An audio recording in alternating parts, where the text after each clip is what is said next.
It begins not in the mortal world, but in the endless brightness of Olympus, a realm where clouds swirl like pale silk, and the air hums with the music of immortal thought. There, amid gold and thunder, Zeus, the king of gods, suffers a torment unlike any other. His temples pound, his cries echo through the heavens, and all creation trembles at the sound. The gods gather in alarm, Hermes quick with worry and Apollo arriving with healing in his hands, but nothing can. Then, in a single blinding instant, the sky erupts with light. A thunderclap tears through eternity, and from the very forehead of Zeus, fully formed and armored, springs Athena, radiant, fierce. The clang of her shield rings like the first note of reason piercing through chaos. The world halts in awe. Her grey eyes, deep as storm clouds and sharp as thought itself, open upon the new dawn of intellect and order. The gods stare first in shock, then in reverence. Even Zeus, now relieved of pain, gazes at his daughter with pride and wonder. She is born not from flesh, but from mind, not from chaos, but from consciousness. She is the child of divine thought, the embodiment of wisdom sharpened by power. In her hands gleam the spear and shield, symbols not of destruction, but of the defense of truth and of just war where intellect guides strength. The air around her hums with purpose. The winds themselves seem to bow. From that moment, Athena stands apart, untouched by vanity, serene yet formidable. She is unlike Aphrodite's tender allure or Artemis's wild freedom. Hers is a quieter command, an eternal stillness beneath which the mind awakens. From Olympus, she gazes downward. Below her, the mortal world stretches vast and unformed, humming with life and confusion. There, mortals toil, love, and dream. They craft tools, tell stories, and fight endless wars. And Athena, seeing them, feels a flicker of divine compassion mixed with deep curiosity. She will guide them, she decides. Not as one who rules through fear, but as one who lights the path through darkness. The other gods sense her purpose. Ours laughs, promising chaos and blood. Poseidon frowns, feeling already the rivalry that destiny will write between them. Hera watches with cautious respect. But Athena simply steps forward, silent, her spear gleaming like the morning star. The world below awaits her mind's touch. Time in Olympus flows like water through eternity. Yet Athena's presence reshapes it. The other gods watch her craft cities of thought, not merely of marble. She teaches the strategy of patience and the enduring value of balance.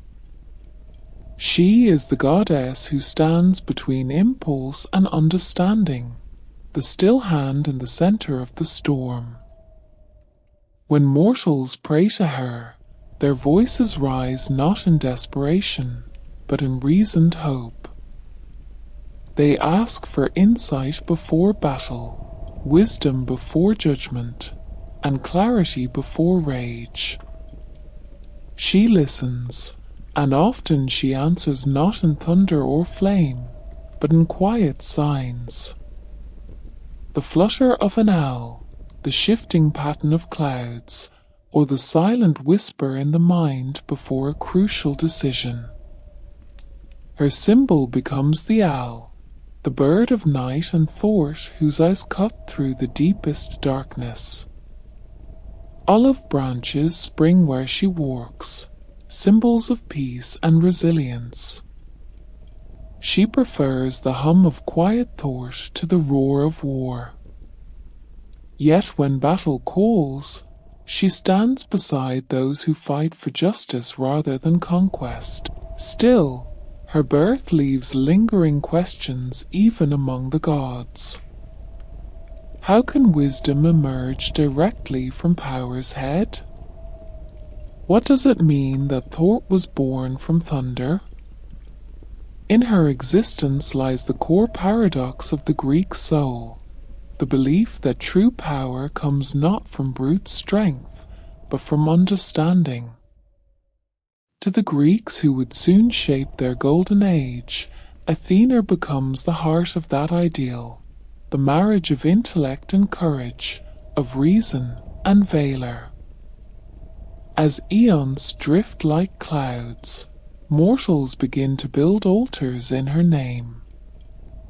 Her temples are not places of wild frenzy, but of quiet reflection. Philosophers claim her as their patron. Warriors carry her symbol upon their shields. Women pray to her for skill in craft, and men seek her clarity in counsel. She belongs neither to reckless passion nor cold indifference. She is equilibrium itself, poised perfectly between chaos and order. From her throne on Olympus, Athena watches the mortal world with deepening fascination. Empires rise and fall, cities whisper with ambition. In them, she sees reflections both. They too are children of thought, born of struggle and desire. Yet for all her serenity, Athena, in the silence of her chambers, she feels the weight of foresight, the awareness that mortals will never cease to test the balance she upholds.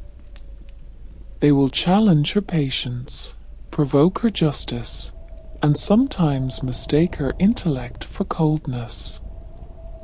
And though she loves humanity, she knows the true cost of teaching them wisdom. As the stars glide across the endless sky, Athena rises and steps to the edge of Olympus.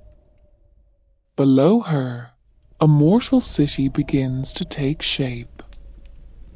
Its people are daring, inventive, and yearning for greatness.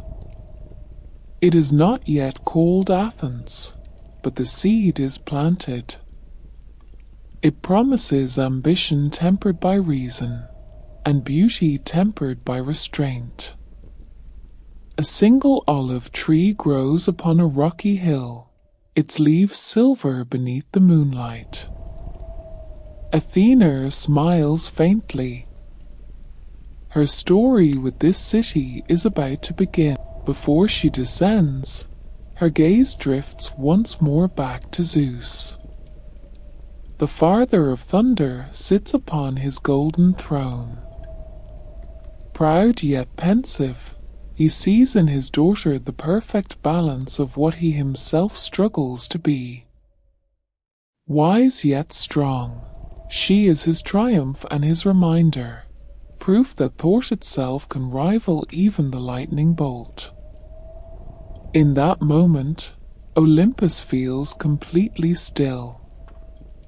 The winds hush, the clouds part, and the earth below glows softly with silver light. The goddess of wisdom stands poised at the threshold of her divine purpose. Her armor gleams like the coming dawn. Her eyes hold the calm of infinite understanding.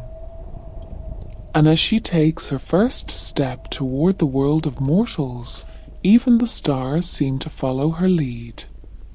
For from the mind of Zeus came not just a goddess, but an idea that would shape civilization. Wisdom, once born, cannot be unmade. From the moment of her birth, Athena's presence radiated. She was born not from earth or sea, but from thought itself, from the storm of this origin would define her essence forever. Wisdom forged in the fire of divine power. Among the pantheon, each god held dominion over some aspect of existence. Poseidon ruled the seas, Apollo governed the sun and art, Artemis claimed the wild and the moon, and as revelled in blood and fury. Yet Athena's realm was subtler and infinitely more complex. She ruled not over the visible world alone, but over the invisible balance between passion and intellect. Her domain was the space between the sword and the word. In Olympus, the gods often quarreled for sport, their arguments echoing like thunder across eternity. Yet when Athena spoke, even the winds hushed. Her words carried weight not from brute power, but from absolute clarity. She did not demand obedience, she inspired it, speaking as one who understood both chaos and order, as well as the fragile line that separated them. Unlike her half-brother Ares, who delighted in war's carnage, Athena viewed battle as a discipline of the mind. Where Ares swung his blade in passion, she wielded hers with precision. To her, every strike and every movement was strategy, a lesson in self-control. If Ares was the god of bloodlust, Athena was the goddess of restraint. And yet, restraint, when she entered battle, she did so with a terrifying serenity. Clad in gleaming bronze, her shield, the aegis, bore the head. Her spear, straight and unwavering, symbolized the sharpness of intellect cutting through confusion. Her very presence on the field could steady a panicking army or silence a storm. To the Greeks, Athena was not simply divine, she was aspirational. Her wisdom was not remote or abstract, but practical, embodied in the daily acts of living and leading. Farmers prayed to her for the patience required in cultivation, artisans sought her mastery in craft, and kings asked for the clarity to rule justly.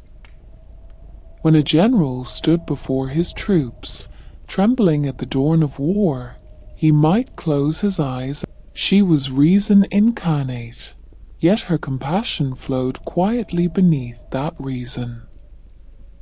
Unlike Hero's jealous wrath or Poseidon's tempestuous pride, Athena's justice was impartial. She could defend mortals or gods alike, siding only with truth and purpose. It was said that she never acted from emotion alone, yet neither was she cold. Her wisdom did not silence feeling, it tempered it, shaping passion into purpose much like a blacksmith shapes raw metal into art. Yet even Athena, for all her composure, was not. The other gods sometimes wondered how she could exist without a mother, without childhood, and without the vulnerability that so often tempers. She was eternal maturity, an intellect unscarred by doubt. And yet deep within her lay a quiet loneliness, a recognition that she was born not from the cradle of love, but from the solitude of thought. She often wandered alone along the halls of Olympus, her footsteps echoing softly between marble pillars. The constellations glittered above her, cold and distant. When she paused to look upon the mortal world, she saw humans striving, failing, and learning. Each spark of their intellect reminded her that even in imperfection lies beauty. For wisdom, she knew, was not the absence of error, but the ability to learn from it. And so Athena began to shape her role not as a ruler, but as a mentor. She would not dictate from Olympus, but walk unseen among mortals, whispering insight where it was needed most. In dreams, she appeared to kings before battles, to artisans before inventions, and to poets before epiphanies. Her influence moved through the human world. Mortals told countless tales of her interventions. When a soldier hesitated amidst chaos, it was said Athena steadied his hand. When a ruler faced the heavy burden of choice, her presence brought calm to his heart. When an artist sought perfection, she guided the rhythm of his mind. She was wisdom not as a distant philosophy, but as a living presence, a divine intellect moving through human thought. Still, Athena's existence held deep contradictions. She was a goddess of war, yet she cherished peace. She was a virgin, untouched by desire, yet her name inspired fierce devotion. She defended physical cities, yet her true citadel was built within the mind. To understand her was to glimpse the dual nature of existence, the harmony of opposites that defines both gods. Ours, consumed by envy, often mocked her restraint. Sister, he sneered, you wield your spear as if it were a pen. What glory lies in hesitation? But Athena only smiled, her grey eyes unflinching. Glory, she replied, is not in conquest, but in the mastery of oneself. And so their rivalry became legend. When As marched to battle roaring, Athena followed in silence. Where his armies drowned fields in blood, she rebuilt the order that followed. When mortals praised Ars for victory, they thanked Athena for survival. He fought for dominion, she fought for meaning. The Greeks, in their temples and tragedies, saw this eternal conflict as a reflection of their own souls, the struggle between rage and reason, between the heart's fire and the mind's light. Athena's symbol, the owl, became the emblem of this vision. Unlike the eagle of Zeus or the dove of Aphrodite, the owl was not a creature of the bright day. It saw in darkness what others could not. Its gaze pierced the shadows to find truth, and its silence mirrored thought before speech. To carry the owl upon one's coin or crest was to proclaim allegiance to insight over impulse, and wisdom over ignorance. Over time, the people of Greece began to feel her presence not as loud thunder, but as quiet certainty. When they built ships to cross the wine-dark sea, they invoked her name for guidance. When they carved marble into gods and heroes, they did so with the measured grace she embodied. When philosophers gathered beneath olive trees to question the nature of the world, they felt a spirit. Athena became the invisible architect of civilization itself. The arts, the sciences, and the laws all bore her imprint. She was the divine reflection of what humans could become when thought conquered fear. To love Athena was to aspire to clarity, discipline, and truth.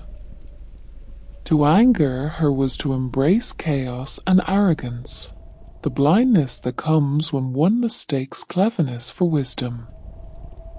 And yet Athena's compassion endured even for those who stumbled, understanding that mortals learned primarily through struggle. Their flaws were not failures, but the very soil of growth. Thus she watched them with patience, intervening only when a lesson risked being lost forever. Her image spread across temples and pottery, etched in silver and bronze, a tall, serene figure with a spear in one hand and a shield in the other, her robe flowing like wind-carved stone. Upon her breastplate gleamed the aegis, alive with the echoes of the Gorgon's cry. Artists could never fully capture the depth of her gaze. It was said that to look into Athena's eyes was to see one's own reflection, not merely as one was, but as one could truly become. Yet even as she watched over mortals, Athena's destiny was far from static. The threads of fate wove onward, binding her to the rise of a city that would bear her name, a people who would mirror her virtues, and a legacy that would outlast Olympus itself. Already, whispers stirred in the mortal realm of a new city rising upon the rocky hills of Attica. Two gods, it was said, would vie for its patronage: Poseidon, lord of the sea, and Athena, daughter of wisdom. It would be a contest not of destruction, but of creation, a battle of gifts rather than weapons. Through it, Athena would reveal to mortals the true meaning of power, not force, but foresight, not dominance, but harmony. As the stars wheeled above Olympus, their cold fires flickering like sparks of thought, Athena turned her gaze toward that land. The sea glimmered like molten glass beneath the moon, and beyond it, the future waited, uncertain, luminous, and alive. She stood at the edge of Zeus's great hall, as silent as the wind through olive groves. Behind her, the laughter of the gods echoed faintly. Ahead, the human world called softly through the night. She could already feel its heartbeat, its curiosity, its ambition, and its fragile wisdom, knowing that within it lay her truest reflection. The goddess of wisdom and war lifted her spear. The bronze tip caught the first blush of dawn, burning with golden fire. In that glow shimmered the core promise of her being, that the mind could be both shield and sword, and that peace was. From this truth, all civilizations would one day rise. From this balance, the world itself would find meaning. And so Athena descended once more toward a waiting city, toward a destiny written not in stars, but in the hearts and thoughts of humankind. It was the age of heroes, when the world was young and the memory of Titans still echoed faintly through the wind. There came a time when mortals rose beyond their fragility. The poets would later call it the Age of Heroes, a span of centuries when men and women, half divine and half human, carried within them a spark that could rival even Olympus. And at the heart of many of their triumphs stood Athena, silent yet watchful, the guiding force behind human courage disciplined by thought. She did not appear in thunder or flame. Her interventions came in whispers, visions, and the brief flicker of wisdom at a moment of despair. For she understood that true greatness was not born from divine rescue, but from mortals learning to find their own strength. She became the unseen teacher of heroes, the calm voice that steadied trembling hands. Among the first to seek her guidance was Perseus, the youth destined to confront the monstrous Gorgon. When the oracle spoke of his task to slay Medusa and bring back her head, he felt terror coil in his chest. But as he stood beneath a moonlit sky, Athena descended, her armor shimmering like liquid silver. She spoke no words out loud, yet he felt her thoughts enter his own. Courage is not the absence of fear, but the mastery of it. In his dreams, she revealed the mirrored shield, a way to face horror without losing oneself to it. She placed that shield in his hands, and in its reflection, Perseus saw his destiny not as a doomed man, but as an instrument of divine purpose. When Perseus entered the lair of the Gorgons, he did so with her calm upon his heart. The cave smelled of death and stone, the air heavy with the silent agony of those who had met Medusa's gaze. He lifted Athena's shield, seeing only her reflection. In that image was the wisdom of the goddess herself, the ability to see clearly without succumbing to darkness. When the sword struck and silence fell, Athena's spirit moved through the chamber like a wind, bearing away the weight of mortal terror. She guided others as well, shaping the fate of heroes whose names would echo across centuries. To Bellerophon, who sought to tame the winged horse Pegasus, she appeared in the cool of the dawn. The horse, wild and untouchable, resisted every mortal hand. But Athena brought him a golden bridle, forged from sunlight and will. With it, Bellerophon mastered Pegasus not through dominance, but through harmony. Together they soared into legend, their bond a symbol of wisdom bridling strength. To Heracles, the mightiest of all, Athena was more than a counselor, she was a conscience. His labors were cruel, born from divine punishment. Yet she stood beside him in each trial, teaching him that redemption was not achieved through brute force, but through perseverance and humility. When he cleansed the Augean stables, or when he wrestled death itself for the soul of Alcestis, her presence steadied him. In moments when wrath might have consumed him, her hand upon his shoulder reminded him that even gods respected those who mastered themselves. To Jason, captain of the Argonauts, she gave the gift of craft, the building of the Argo itself. With her guidance, the ship became more than wooden sail, it became an extension of thought. It was the first vessel built with precision born of design. Its prow gleamed with wisdom, its journey across the seas a reflection of the human quest for discovery. Athena's influence was not limited to men. She watched over women who defied the boundaries of their age, carrying strength cloaked in grace. To her, the craft of weaving was sacred, not for its simplicity, but because it mirrored creation itself.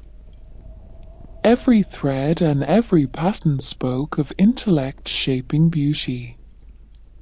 The hum of the loom was a hymn to her, a quiet act of devotion echoing through every household in Greece. She was there, too, in the story of Odysseus long before Troy's fires began to glow. The young prince of Ithaca, restless and clever, often prayed not for power, but for understanding. It was Athena who whispered his name to the fates, marking him as one of her chosen. His sharp mind, his patience, and his cunning were her gifts to him, long before he would need them on his endless voyage home. The poets sang of Athena's many forms, for she could appear as warrior or woman, as storm or stillness. To mortals, her presence was both a comfort and a challenge. When she looked upon them, they felt seen not merely for what they were, but for what they could become.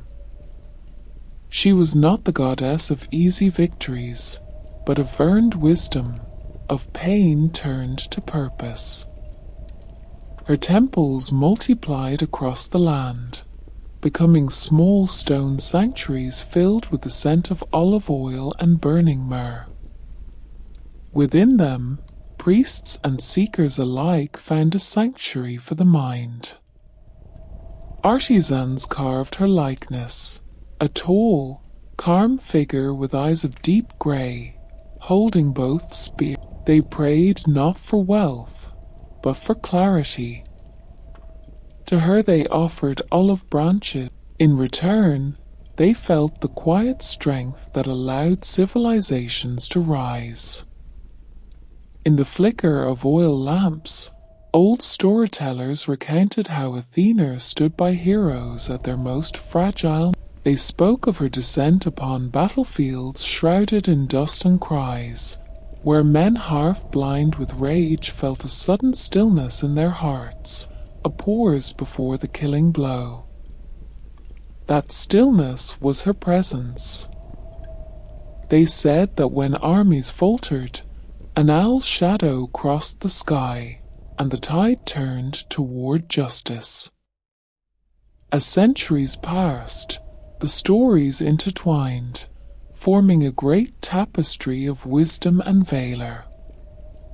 The Age of Heroes was remembered as a time when gods and mortals walked the same path. When wisdom shaped courage, and courage gave birth to civilization, Athena's influence moved through it all, unseen yet unmistakable, like the pulse beneath the skin of the world. Her father, Zeus, watched her often in silence. Among all his children, none carried his essence more purely. She had inherited his thunder, but transmuted it into thought. She shared his authority, but tempered it with mercy. Where he ruled by decree, she ruled by persuasion. He saw in her the future of the gods, the truth that power without understanding would one day fade. And yet Athena did not dwell in pride. For every hero who succeeded, she saw another who failed. Pride destroyed as often as it built, and even the wisest stumbled when they mistook divine favor for invincibility. She wept for them in quiet places where no one could see. Her tears fell upon the earth and turned to dew upon the olive leaves, a reminder that even the gods grieved for the lessons mortals learned too late. Night after night she walked the halls of Olympus, her footsteps echoing softly. The constellations shone with the faces of heroes, Perseus among the stars, Pegasus forever in flight. They were her students, her companions in eternity. Their deeds were woven into the memory of the world. But she did not bask in their glory. To her, each act of courage was a seed, and it was the harvest of wisdom she sought. From her vantage above the mortal realm, Athena saw a change stirring in the human heart. Mortals were beginning to look not just to gods for answers, but within themselves. They learned that thought, discipline, and compassion could be divine in their own right. That realization filled her with quiet joy. For if mortals could carry even a fragment of her wisdom, then perhaps they would one day stand without needing her hand. The age of heroes would one day end. Its myths would be softened by time, its names carved into stone and story. But its spirit, Athena's spirit, would endure. For every act of courage guided by reason, every invention born of insight, and every lore shaped by fairness would carry the trace of her mind. The wind that moved through Greece was filled with her whisper. It lingered in the sound of the loom, in the rhythm of oars cutting water, and in the hush of soldiers before dawn. It lived in the calm between heartbeats, where choice becomes destiny. And when the fires of Olympus dimmed and mortal history marched forward, it would still be there, the voice of Athena, eternal, speaking through every mind that sought to understand the world before trying to change it. Perseus and the head of Medusa. The story of Perseus began as most mortal legends do, with fear, prophecy, and the quiet turning of divine attention. He was born to Danae, daughter of King Acrisius of Argos, a woman of beauty and grace whose life had been sealed by fate before she ever held her child. For it had been foretold that her son would one day bring about her father's downfall. Terrified of the oracle's warning, Acrisius locked Danae away in a bronze chamber deep beneath the palace where no man might ever reach her. But the will of the gods moves through barriers as easily as thought through silence. One night the room filled with golden light, soft and pulsing like the breath of dawn. Zeus descended not in storm or thunder, but as a shower of radiant dust, falling gently upon the imprisoned maiden. From that light, Perseus was conceived, a child of mortal innocence and divine power. When Acrisius discovered the boy, his fear grew into cruelty. He dared not shed the blood of Zeus's son.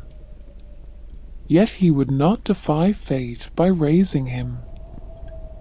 He placed Danae and her infant in a wooden chest and cast them into the sea. For days they drifted across dark waters, the waves slapping the wooden sides like slow, patient drums. Danae prayed to the heavens, and her cries rose into the wind. Somewhere above, Athena listened. When at last the chest washed ashore on the island of Seriphos, a fisherman named Dictys found it and raised the boy as his own. Perseus grew strong, curious, and brave, his eyes clear and his spirit steady. Yet the island was not without danger. Its king, Polydectes, coveted Danae and plotted to remove her son.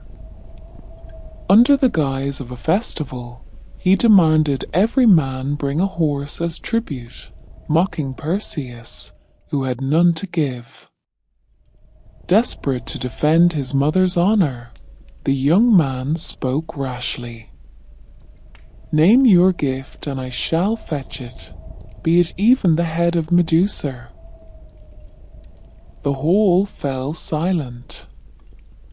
Polydectes smiled, a smile as sharp as a blade, and declared that the challenge was accepted. Thus began the impossible quest. Medusa, once a woman of beauty and grace, had been transformed into a creature of horror by Athena's own hand. For the Gorgon had desecrated her temple, consumed by pride and lust, and the goddess, though sorrowful, had turned her into a living punishment, a reminder that sacredness must not be defiled. Snakes writhed upon her head, her eyes burned with unnatural light, and all who met her gaze were turned to stone. She was not evil by nature, but by consequence, a tragedy frozen in flesh. When Perseus set out, the gods took notice. Athena descended to him in the cool grey light of dawn, her form both ethereal and solid, her armor shimmering with calm purpose. She looked upon him not as a child of Zeus, but as a mind willing to learn. Without speaking, she extended her hand. In it gleamed a polished bronze shield, its surface so perfect it mirrored the world like still water. "Look not upon her directly," she said, her voice like a whisper carried by the wind. "See through reflection, for even monsters may teach us the cost of blindness." Then she stepped back, and Hermes appeared beside her, offering a curved sword of celestial steel, light enough to wield swiftly, sharp enough to pierce stone. Together they sent him onward, their forms dissolving into the horizon. Guided by Athena's wisdom, Perseus sought the Gree, three ancient sisters who shared a single eye between them. He waited until the moment one passed it to another, and with sudden cunning snatched it from their withered hands. They shrieked and begged for its return, but he held firm, promising to restore it only if they revealed where the Gorgons dwelled. Reluctantly, they told him, far beyond Oceanus, in the twilight lands where day and night touch. Athena watched unseen as he crossed deserts, mountains, and shadowed plains.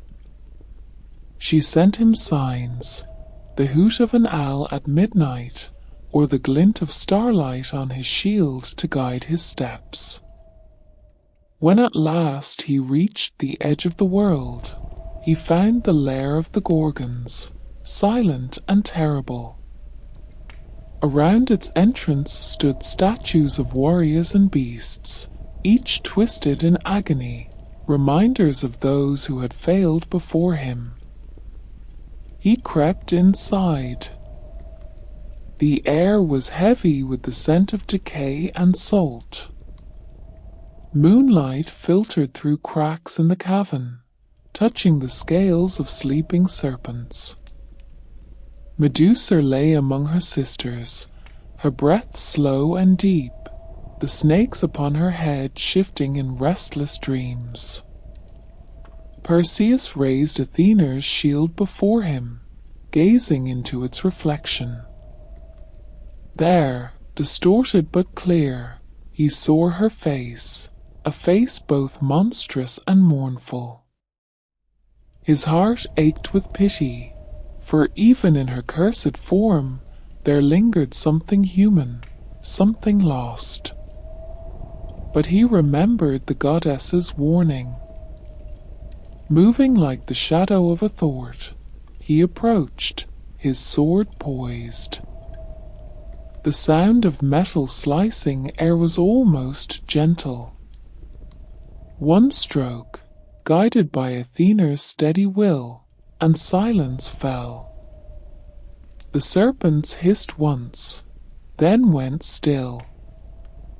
From the neck of the slain Gorgon, two beings sprang forth, Pegasus, the winged horse, and Chryse, the warrior born of gold, proof that even in death, creation could emerge from destruction. Perseus placed the head carefully into a sack of bronze. Though lifeless, its power endured. With Athena's unseen aid, he rose into the sky upon Pegasus's back and fled the Gorgon's wrath. Storms chased him across the heavens, but the goddess shielded him from harm. On his journey home, he came upon the land of Ethiopia, where a maiden named Andromeda was chained to a rock, condemned to be devoured by a sea monster as punishment for her mother's pride.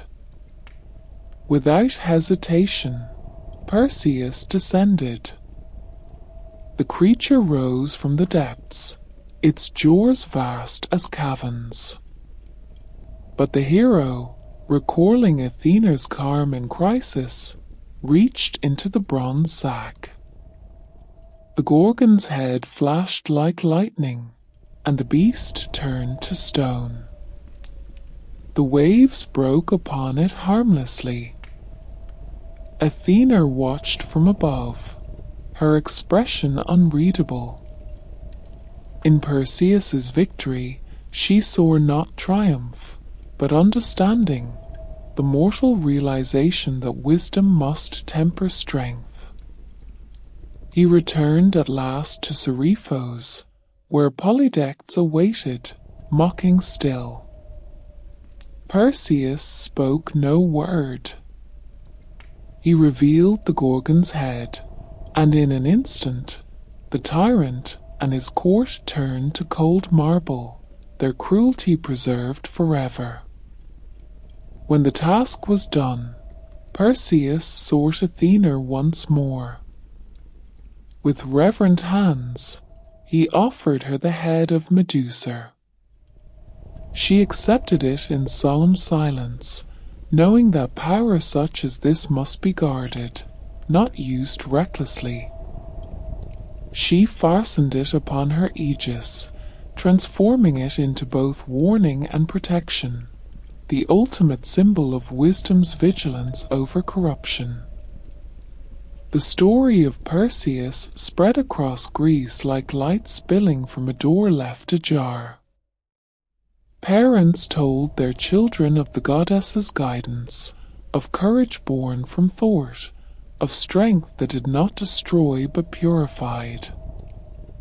The poets sang that Athena had not only aided Perseus, but watched him learn to wield his gifts with humility, a reflection of her own divine nature. In time, Perseus's deeds faded into myth, but the image of the mirrored shield endured.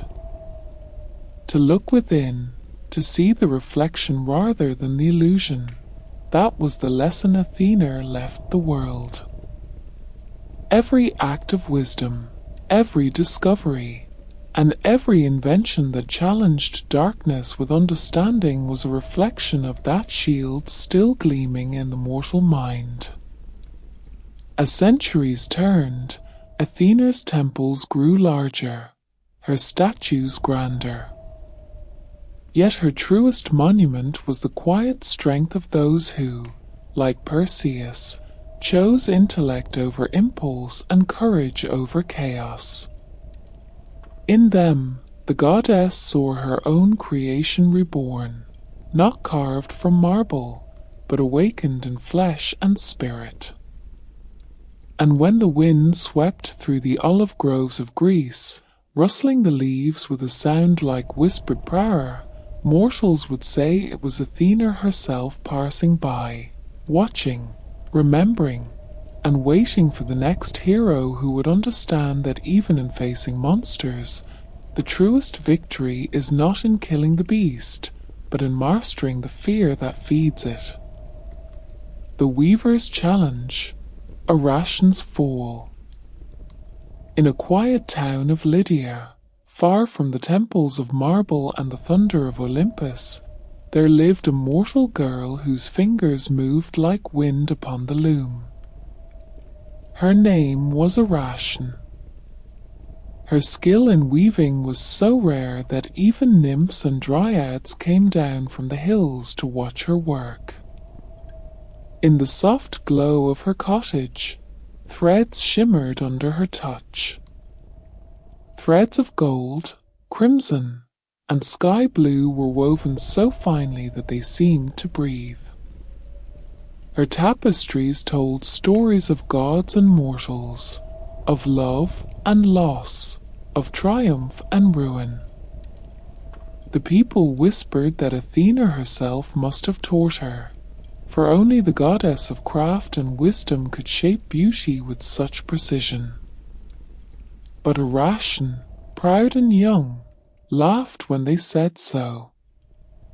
No goddess, as she declared, it has guided my hand. My skill is mine alone. The words drifted upward, carried by the wind to Olympus, and there Athena heard them. She did not react with anger at first. The goddess knew the pride of mortals. She understood how easily brilliance turns to arrogance. Yet something in Aration's tone, mocking, ungrateful, defiant, cut through her calm. It was not that Aration had talent. It was that she denied the sacred bond between creation and humility. One evening, Athena descended to the mortal world, disguised as an old woman. Her cloak rough and her steps slow, she entered the weaver's cottage where the girl worked beneath lamplight, her loom singing with rhythm. The goddess spoke softly, her voice trembling with age. "Child, your gift is great," as she said, "but beware of pride. Give thanks to the goddess who grants such skill, lest she take it from you." Aration did not bow or pause. Her eyes flashed. "Old mother," she replied, "why should I thank one who has taught me nothing? If Athena herself would weave beside me, let her come and I shall prove whose art is greater." The air grew still. The old woman straightened. The light of the lamp caught her eyes, and in an instant they turned grey as storm clouds. Her cloak fell away, and in its place gleamed armor of gold and silver. Aration fell back, trembling, for she knew then who stood before her. Athena's expression was sorrow, not fury.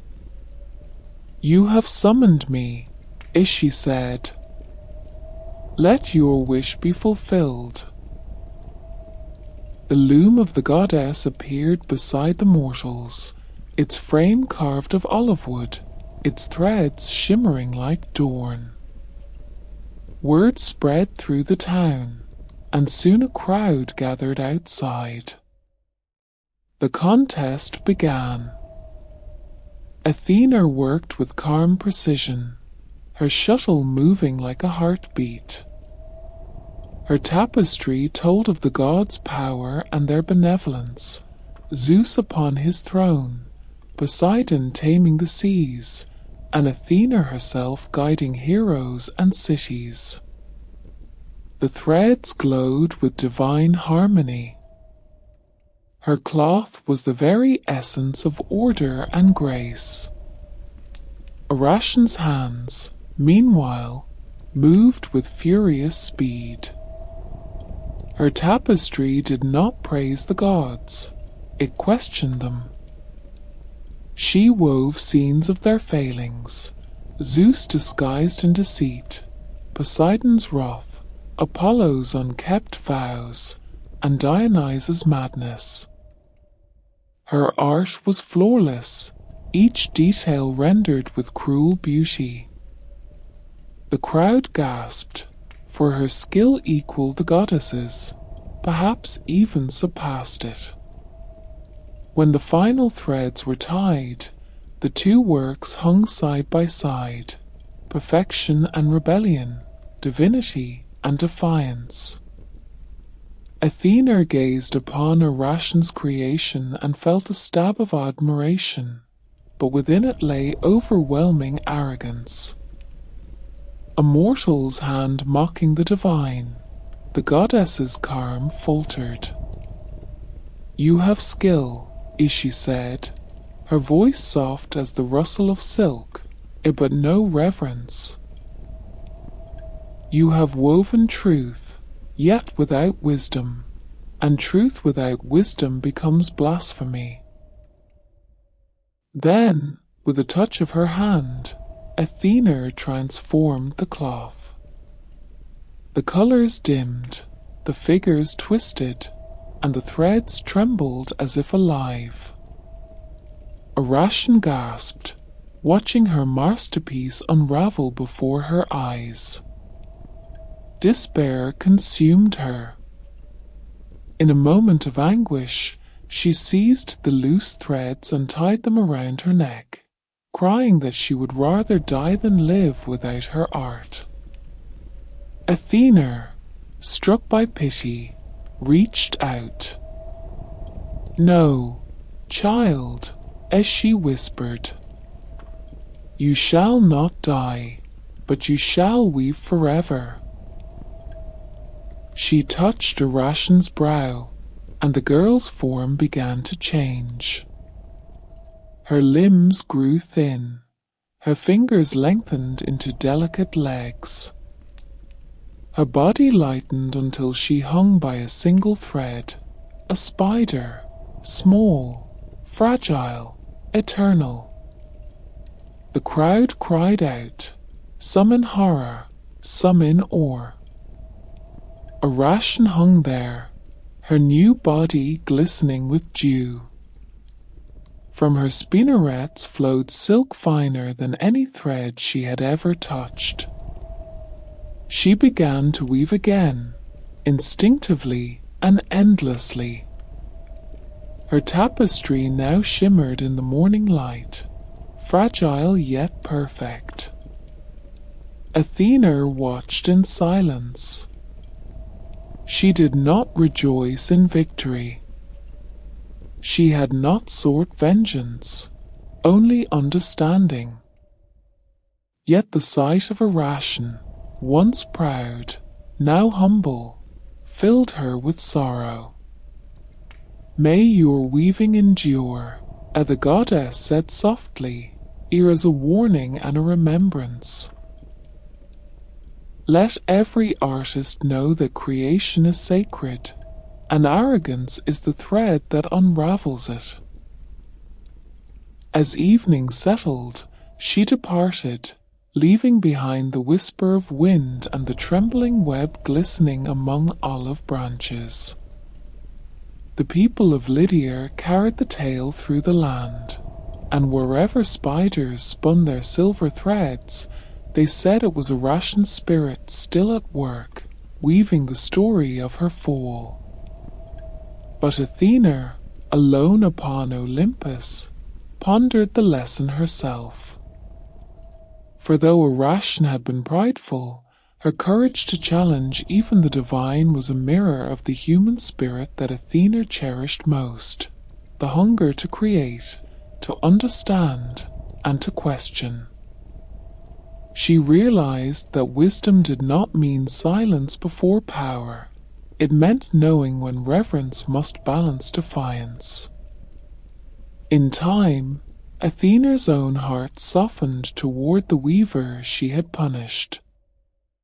She watched the spiders in her temples, spinning quietly among the rafters, their threads catching the dawn. To the goddess, they were reminders not of rebellion, but of persistence, proof that beauty endures, even in consequence. The story of Irration spread far beyond Lydia. In every corner of Greece, mothers told their daughters of the girl who wove against a goddess. Some told it as a warning, others as a song of sorrow, others still as a tale of divine mercy. But all agreed that from that day forth, weaving was not a mere craft. It was communion, the mortal echo of Athena's eternal art. The rhythm of the loom became sacred. Each pull of thread, each crossing of warp and weft became a quiet prayer to the goddess who had once challenged pride with wisdom and sorrow with understanding. And though Irration hung forever between heaven and earth, Athena made sure her story would never fade.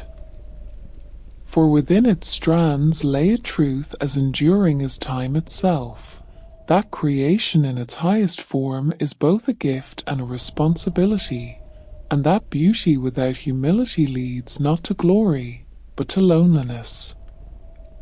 When the sun rose over Olympus and light touched the silver webs glistening in the trees, Athena looked down upon the world she guided. The wind whispered through the olive leaves, carrying the faintest sound of weaving, a reminder that every act of artistry was a dialogue between mortal hands and divine wisdom.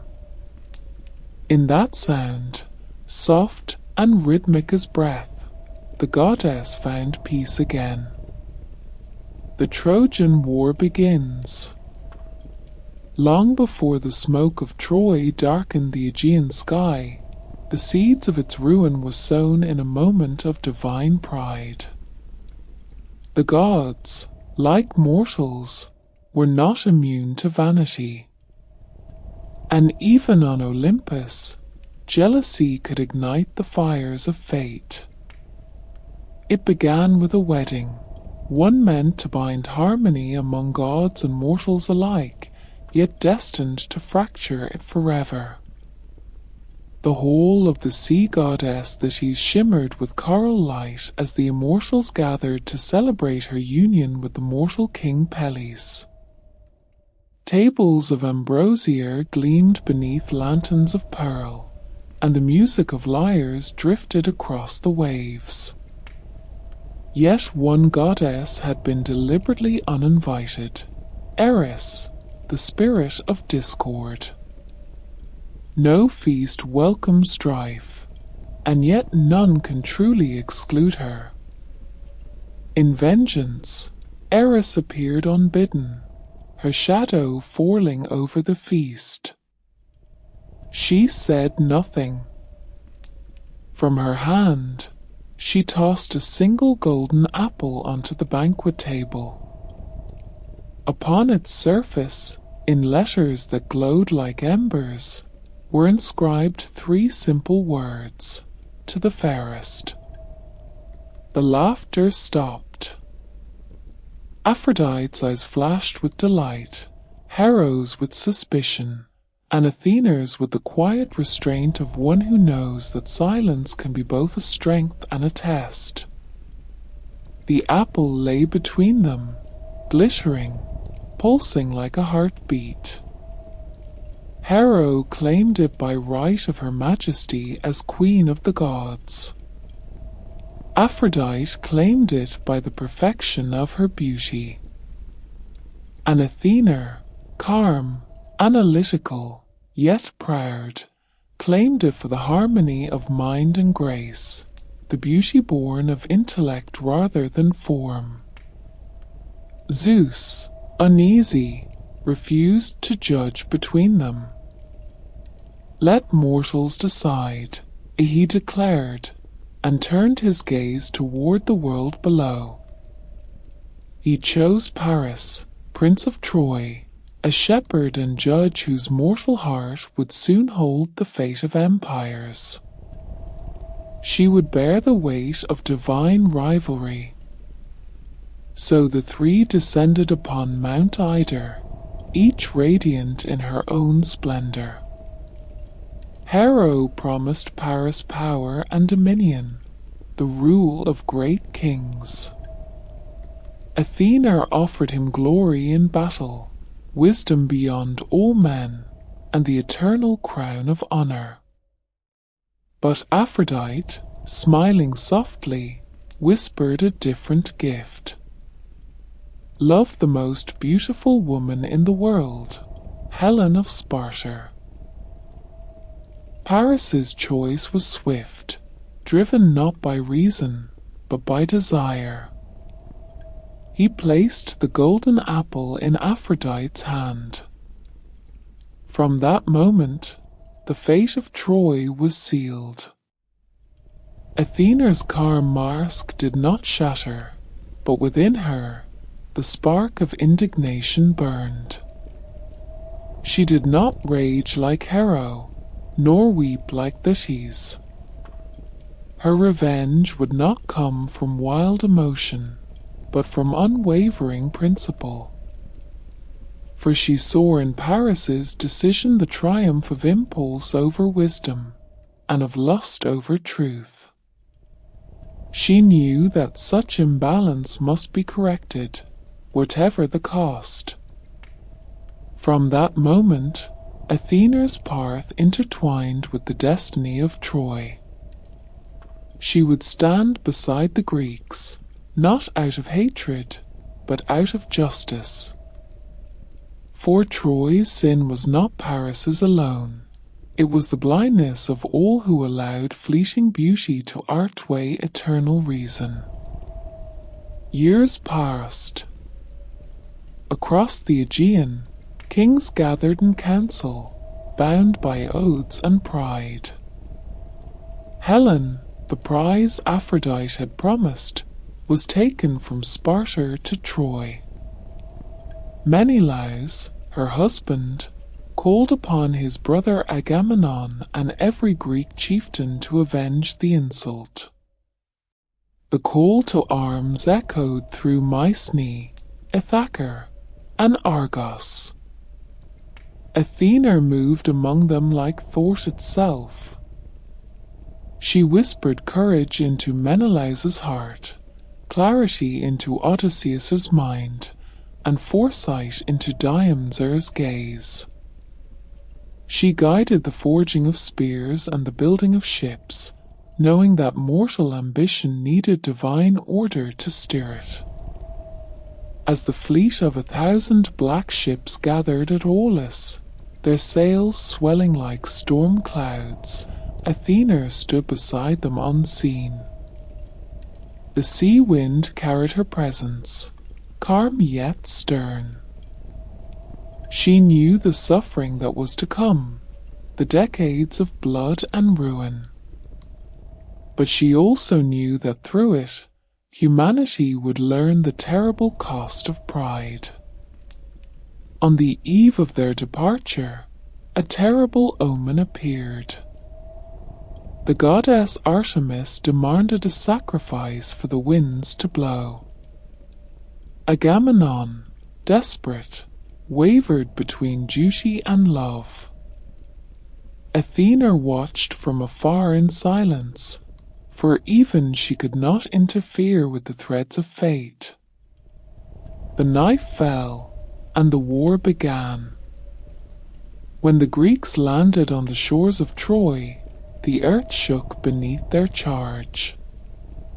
The Trojans met them with courage, the walls of their city gleaming under the morning sun. Athena's eyes, grey and distant, surveyed the battlefield. She did not rejoice in the slaughter.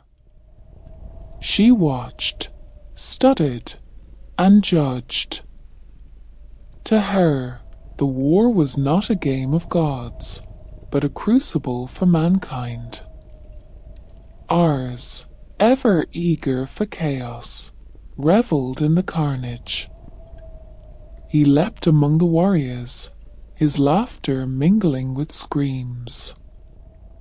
Athena opposed him at every turn. She moved like logic through madness, guiding the Greeks to fight with strategy rather than rage. She stood beside heroes like Diams, lending him the strength to wound even gods. When as charged, crimson and wild, Athena struck him down, her spear piercing his pride more deeply than flesh. The mortals who fought under her gaze felt her presence as clarity amid confusion. In the dust and noise, a sudden thought, a moment's calm, or a perfect decision was her whisper. They did not always win, for she did not grant victory lightly. Her blessing was earned through discipline, not desire. Meanwhile, in the high towers of Troy, Queen Hecuba prayed to her, offering robes of the finest weave and imploring her to spare the city. But Athena turned away. The insult of Paris's judgment lingered, not out of personal vanity, but out of cosmic balance. Troy had chosen beauty over wisdom, and now it would pay the price. As years of siege dragged on, Athena grew weary. She had seen mortals kill and die for causes they no longer remembered. Yet within the chaos, she also saw sparks of brilliance, the cunning of Odysseus, the courage of Achilles, and the endurance of Hector. Each embodied a fragment of her ideal, the mind and the heart striving toward meaning, even in destruction. At night, she walked the silent fields where armor lay scattered like fallen stars. The bodies of heroes gleamed in the moonlight, and the wind whispered through their hair. She felt sorrow for them all, for Greeks and Trojans alike, for both had become instruments of divine correction, pawns in a lesson they did not comprehend. Still, the war had to run its course. For wisdom, she knew, is never born in soft peace. It is forged in the fire of failure and hammered by pain. And through the ruins of Troy, the human race would learn what the gods already knew, that pride, once planted, grows like ivy until it strangles the very walls it adorns. Athena turned her gaze toward the city that glittered on the horizon. Its towers shone like polished bronze beneath the stars. Soon, she thought, even that splendor would fade, and from its ashes a new understanding would rise. The olive branches she had planted in Athens swayed in the night wind, their silver leaves reflecting the moon. They were reminders of what she truly sought, not vengeance, but balance. Even in war, her mind remained as still as the center of the storm. As dawn broke over the plains of Troy, the sky burned crimson with omen. The gods watched from the heavens, their rivalries mirrored in mortal blood. Athena stood apart, neither rejoicing nor mourning, for she had already seen the end. It would not come through swords, nor through the fury of ours. but through the quiet brilliance of a single thought, a whisper in the mind of a man whom she had long watched and guided. That man was Odysseus, and through him, the city of Troy would fall. The goddess of wisdom, the strategist of war, folded her hands and waited. The lesson had begun, and the world would never be the same. The wrath of the gods at Troy. The war dragged on like an unending storm, its thunder rolling across the plains of Ilium year after year. The olive trees that once shaded the coast had long been reduced to ash, and the cries of the dying mingled with the distant hum of waves upon the Aegean shore. From her high seat upon Olympus, Athena watched with a calm that masked deep sorrow, for she knew this was no longer a war of men alone. It was a contest of gods. The air above Troy shimmered with divine presence. On one side stood Athena, Hera, and Poseidon, aligned with the Greeks. On the other, Aphrodite, Apollo, and Ares fought for the Trojans. Each battle below was mirrored by an unseen struggle above, each mortal decision nudged by a mortal whim. The gods, though eternal, could not escape their own pride. Athena's anger was not loud like Ares's roaring fury, nor cruel like Hera's vengeance. It was the anger of order betrayed and wisdom scorned. Troy had chosen passion over truth, and beauty over balance. Yet still, she felt pity for the mortals caught in the divine crossfire. They bled not for their own sins, but for the folly of those who ruled above. On the plains, heroes rose and fell like waves breaking upon stone. Achilles, son of Thetis, burned with a wrath so pure it rivaled the sun. His rage was both his weapon and his wound. Athena stood beside him, often unseen, cooling his fire when it threatened to consume reason itself. When Agamemnon insulted him and pride blinded his heart, she appeared before him, invisible to all but him, her hand resting gently upon his shoulder. "Hold your spear," she whispered. "Strike not at the king, for words can wound deeper than bronze." And Achilles obeyed. The goddess's calm steadied him, though her restraint would later lead to sorrow beyond measure. When the Trojans advanced under the light of Apollo, their golden god guiding arrows and flame, Athena countered with strategy and insight. She whispered to the Greek captains, sowed plans within Odysseus's mind, and lent her shield to Diom's. That mortal, favored by her wisdom, once struck even Ares upon the battlefield, piercing the god's side with Athena's guidance. The war paused as Olympus itself shook with his cry. Athena's hand held Diom's steady as he faced divine wrath. "Courage with thought," she murmured through the clash. "Never passion without purpose." Yet the longer the war stretched, the more the gods' involvement grew reckless. Apollo sent plagues through the Greek camp. Hera manipulated storms. Poseidon raised walls of sea to crush Trojan ships. And through it all, Athena maintained the delicate balance between vengeance and reason. Still, she could not remain entirely untouched. When she saw the Trojans gaining ground, led by Hector, noble, brave, and bound by honor, she felt both admiration and unease. For Hector was the kind of mortal she cherished, disciplined, loyal, and courageous without arrogance. Yet he stood on the wrong side of destiny.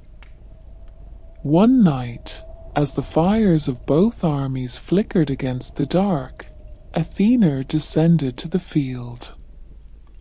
She walked among the corpses, her armor reflecting the pale light of the moon. The scent of smoke and blood hung thick in the air. She knelt beside a fallen soldier, a youth whose face still bore the softness of boyhood. His shield was carved with her owl. He had fought beneath her symbol. For a long moment, she said nothing. Then, softly, she touched his brow. "Your courage was pure," she whispered. "Your cause was imperfect, but wisdom will remember you." When dawn came, the gods gathered again upon Olympus. Their quarrels were endless, their pride insatiable. Hera taunted Aphrodite for Troy's losses. Ars accused Athena of deceit. Poseidon thundered with complaints against Zeus's indifference. But Athena's words cut through their noise like the first crack of lightning before rain. "This war is not ours," she said. "It belongs to them. Each life taken and each tear shed are lessons, not trophies. Let us not drown in the vanity we claim to punish." Even Zeus fell silent. For though he ruled the heavens, her wisdom pierced deeper than his authority. But prophecy had already bound the course. The fates, those silent weavers beyond even Zeus's command, had already spun the threads of Troy's destruction. Athena could guide, but she could not unmake destiny. When Patroclus fell, slain by Hector while wearing Achilles' armor, Athena felt the tremor of grief ripple through the Greek camp. Achilles' cry rose like thunder over the sea, his rage unstoppable. She knew what was to come. She appeared once more before him, cloaked in mist and moonlight. "Remember," she told him, "vengeance is the fire that consumes its bearer first." But he could not hear her through the storm of his sorrow. He charged, godlike in his fury, his spear guided more by grief than strategy.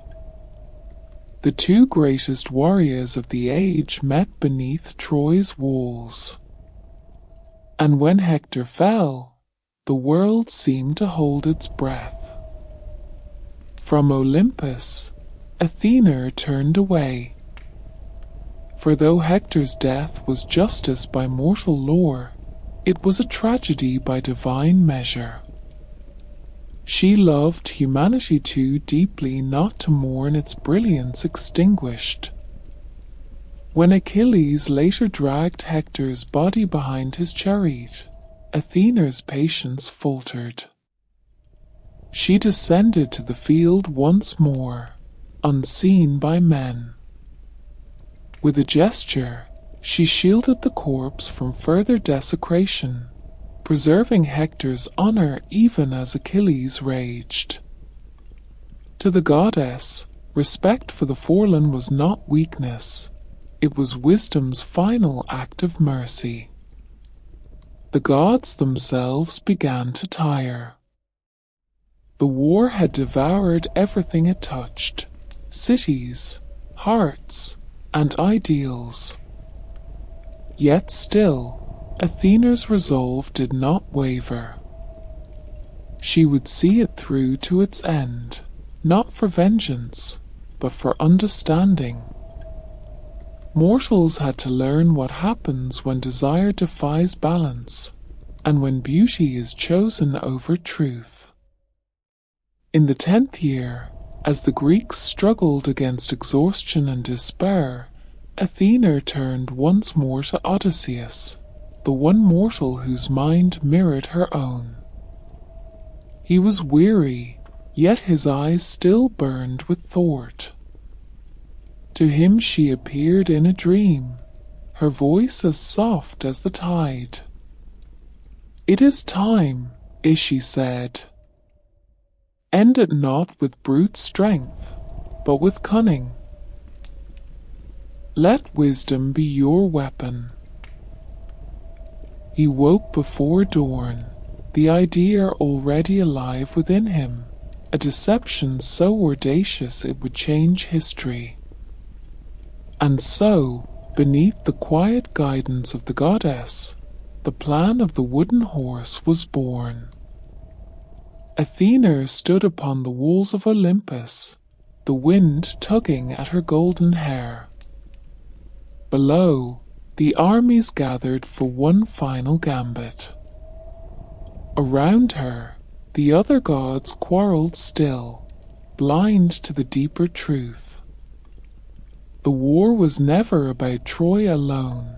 It was about the soul of mankind, the eternal struggle between mind and desire, between reason and pride. As the sun set over the plains, painting the sky with blood and bronze, Athena's grey eyes narrowed. She felt the balance shifting, the culmination of every lesson she had tried to teach. Troy's end would be cruel, but necessary. Its ruins the soil from which wisdom would grow anew. She whispered to the winds, her words carried across the silent sea. Let the mind prevail where muscle cannot. Let cunning triumph where chaos reigns. Let this war end not in mere glory, but in revelation. And somewhere below, a mortal stirred in his sleep, hearing her voice as the faint murmur of the tide. He rose before dawn and began to build. The goddess watched, silent and still, as wood and thought came together, the birth of a deception, a symbol of divine intellect in mortal hands. Soon the wrath of the gods would fall upon Troy in flame and shadow. Yet beneath that destruction, Athena's true gift waited, not ruin, but awakening. The wooden horse and Troy's end. The final dawn over Troy broke crimson and slow, as though even the sun hesitated to witness what must come. For 10 long years, the war had devoured everything: sons and fathers, kings and beggars, pride and pity alike. The sea was littered with forgotten armor, and the air still carried the faint metallic taste of sorrow. The Greeks had grown weary of war, and the Trojans, though weary too, believed themselves enduring enough to survive. Both sides waited for a miracle, or for wisdom. That wisdom came not from blade or spear, but from thought. It came from Odysseus of Ithaca, the mortal whose mind mirrored the divine clarity of Athena herself. For many nights, as the Greeks sat beside their coal fires and counted their dead, Athena walked unseen among them. Her steps left no mark, yet her presence stirred every flickering flame. She leaned near Odysseus's tent as he slept, whispering softly into his dreaming ear. "Win with your mind, not your sword," as she breathed. "Let deception be your ally, and silence your weapon." When he woke, the idea was already alive within him, so vivid it seemed less a thought than a memory gifted by the gods. He gathered the captains before him, their faces hollow from years of battle, and spoke quietly of a plan so daring that only those who understood Athena's nature could have believed it possible. They would not take Troy by siege, nor by fire, but by invitation. They would leave behind a gift, a great wooden horse, hollow within and vast enough to conceal men. The Greeks would fain retreat, their fleet hidden beyond the horizon. The Trojans, thinking the enemy defeated, would drag the monument into their city as a trophy of victory. But inside, warriors would wait. When night fell, when the gates were unguarded, and when the songs of celebration filled the air, they would emerge. To the Greeks, it seemed both madness and genius. But to Athena, watching from Olympus, it was perfection, reason defeating vanity, intellect conquering impulse. She lent her hand to the design, guiding the builder's tools. The wood gleamed in the sun, polished and smooth, its eyes hollow yet strangely alive. Upon its flank, Odysseus inscribed a dedication to Athena for a safe return home. It was an irony that pleased her, her name used as deceit to punish those who had once mocked her judgment. When the final nail was struck, Athena breathed a touch of her divine essence into the creation. The horse shimmered faintly in the evening light, not as a living creature, but as an idea incarnate, a vessel of intellect hidden within illusion. The Greeks abandoned their camp, leaving fires smoldering and sand strewn with the debris of departure. Only the giant horse remained, standing solemn and silent before the sea. From the walls of Troy, the people watched in astonishment. The beach that had groaned under armies for a decade now lay empty. The ships were gone, their sails vanished into the morning haze. The Greeks, it seemed, had surrendered, and before the gates, like an offering, stood the magnificent statue. They descended cautiously, led by the aged priest Laocoon, who viewed the gift with deep suspicion. "Beware of Greeks bearing gifts," he warned, his voice carrying across the plaza, sharp as a blade. "It is not the will of the gods that we take this into our home. There is trickery here, perhaps even the hand of Athena herself." But the people, hungry for hope after 10 years of dread, did not listen. They saw in the horse a sign of divine favor, a symbol that their suffering had been rewarded. Even the prophetess Cassandra, cursed by Apollo to speak truth but never be believed, cried out that ruin hid within the gift. Her warnings echoed across the stone courtyards unheard. To silence doubt, Laocoon took a spear and hurled it against the horser's side. The point struck wood, and a hollow sound reverberated through its frame, deep and metallic, like the toll of a distant bell. Inside, the hidden Greeks froze, their hearts pounding. But before suspicion could spread, the gods intervened. From the sea rose two monstrous serpents, crimson and scaled like molten rock. They slithered across the sands, eyes burning, and coiled around Laocoon and his sons. Their screams pierced the sky as the serpents crushed them, then slithered toward Athena's temple and vanished.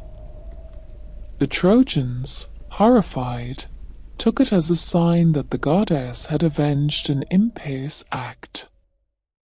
To question the horse now was to defy her. And so, with music and joy, they opened the gates and dragged the monument into their city. The streets filled with laughter, with the sound of flutes, and with the scent of burning myrrh. Children danced beside the wheels, and women wove garlands of flowers to crown the wooden steed. All of Troy moved as one, blind to the stillness of the night to come. When evening fell, Athena stood upon the walls of Olympus, her gaze fixed on the city below. She saw its towers glimmer with firelight, its people drinking and singing beneath her image carved in marble. Once she might have pitied them, but pity was no longer mercy. Their blindness had been chosen, not imposed.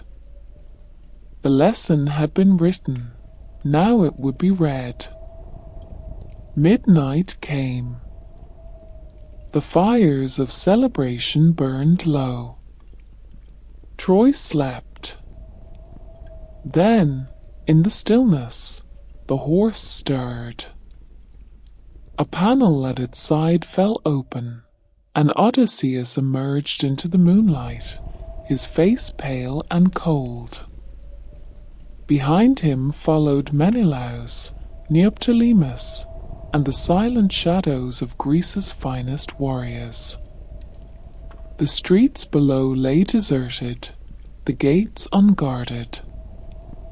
Athena's owl cried once from the temple roof, a signal, a benediction, and a judgment. The Greeks moved like ghosts through the sleeping city. They opened the gates to the sea, where the fleet, hidden all along, returned beneath the cover of darkness. Torches flared, and the night erupted in fire. The Trojans woke to screams and smoke. From the citadel to the shore, flames devoured the city. Warriors poured through the streets, their blades glinting red. The temples fell, their statues shattering upon the marble floors. Priam, the aged king, clung to the altar of Zeus, only to be cut down before the very eyes of the gods he had served. Amid the chaos, Athena descended, her armor shining like dawn through smoke. She walked unseen among the ruins, her face calm and her gaze steady. She did not revel in the destruction. She observed it as a teacher might watch a pupil's final lesson unfold. She saw Aphrodite's tears as her son Aeneas fled, carrying his father. She saw Hero's satisfaction as the flames rose higher. She saw Poseidon shaking the earth beneath the crumbling walls. Yet her eyes held no triumph, only truth, for she knew this was not mere victory. It was consequence. The Trojans, who had once crowned Aphrodite's beauty above Athena's wisdom, now burned by that same beauty's deceit. They who followed her cunning would soon suffer for their arrogance as well. For wisdom granted without humility leads not to peace, but to exile. When the last tower fell, the sound echoed across the sea like the closing of a great book. Athena turned away, the glow of the fires reflected in her armor. She climbed once more to the heights of Olympus, where the other gods feasted on the smoke of destruction. Hera toasted the fall of Troy. Aphrodite wept, and Zeus stared into the flames in silence. Athena alone did not sit.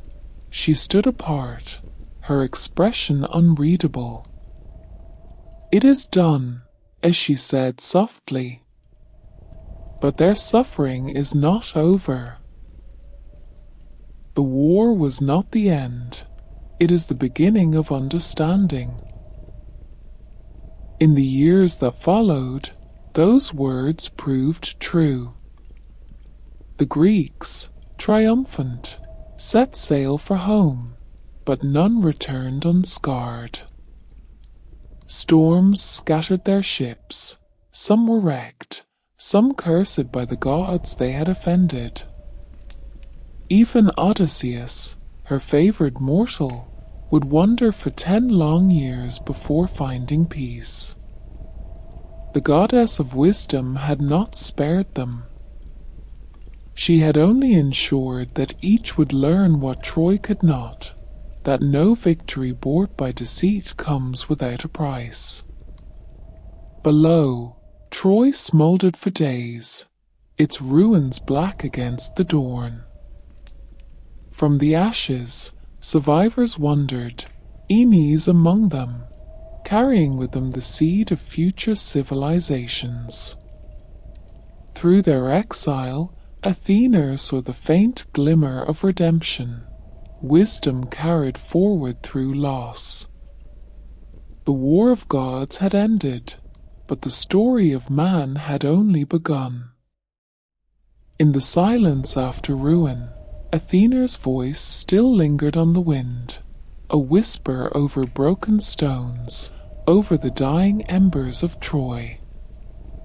From arrogance comes ruin. From ruin, understanding. From understanding, peace. The olive leaves of distant Athens swayed in that same wind, their silver shimmer catching the newborn light of day. For while Troy's fires faded, Athena's city endured, its foundations built upon the lessons she had long tried to teach. The wooden horse stood no more, and the walls of Troy lay in dust. But within the minds of men, those fragile, aspiring, restless minds, the image of that hollow monument remained, eternal and haunting. It was not merely a symbol of deception, but of thought itself, that wisdom, once turned toward pride, can destroy even the mightiest of cities. Athena, standing on the edge of Olympus, watched the smoke trail toward the stars. Her grey eyes, calm and infinite, reflected both grief and acceptance, for she knew that even gods cannot save mortals from the lessons they must learn themselves. Yet beneath the quiet sorrow, a faint hope glowed. Somewhere, she thought, wisdom would take root again, perhaps in her city of Athens, perhaps in the heart of some poet yet unborn. The firelight dimmed, the sea whispered its eternal rhythm, and the goddess turned away from the ruins of Troy. The war was over. The age of enlightenment had begun. The Odyssey and the wandering hero. When the fires of Troy faded into the horizon and the smoke thinned into ghosts against the dawn, the Greeks set sail, carrying home both victory and curse. The air smelled of salt and grief, and in the heart of every returning warrior lived a shadow, the awareness that the gods had not finished with them. For none had emerged from that decade unscathed. They had won the war, but they had lost the favor of heaven. Among them sailed Odysseus, king of Ithaca, the mind behind the wooden horse, the mortal whose cunning had turned Athena's whisper into history. Of all men, he was dearest to her, not for his strength, but for his balance of thought and daring. Yet even he, the most favored, would be tested beyond imagination. For the goddess of wisdom does not grant peace lightly. She shapes it through endurance. The sea was calm when he first departed, the oars striking rhythm into the morning light. His men laughed, their armor gleaming, their spirits high. They dreamed of hearth and family, of fields untended for too long. But Athena knew the truth.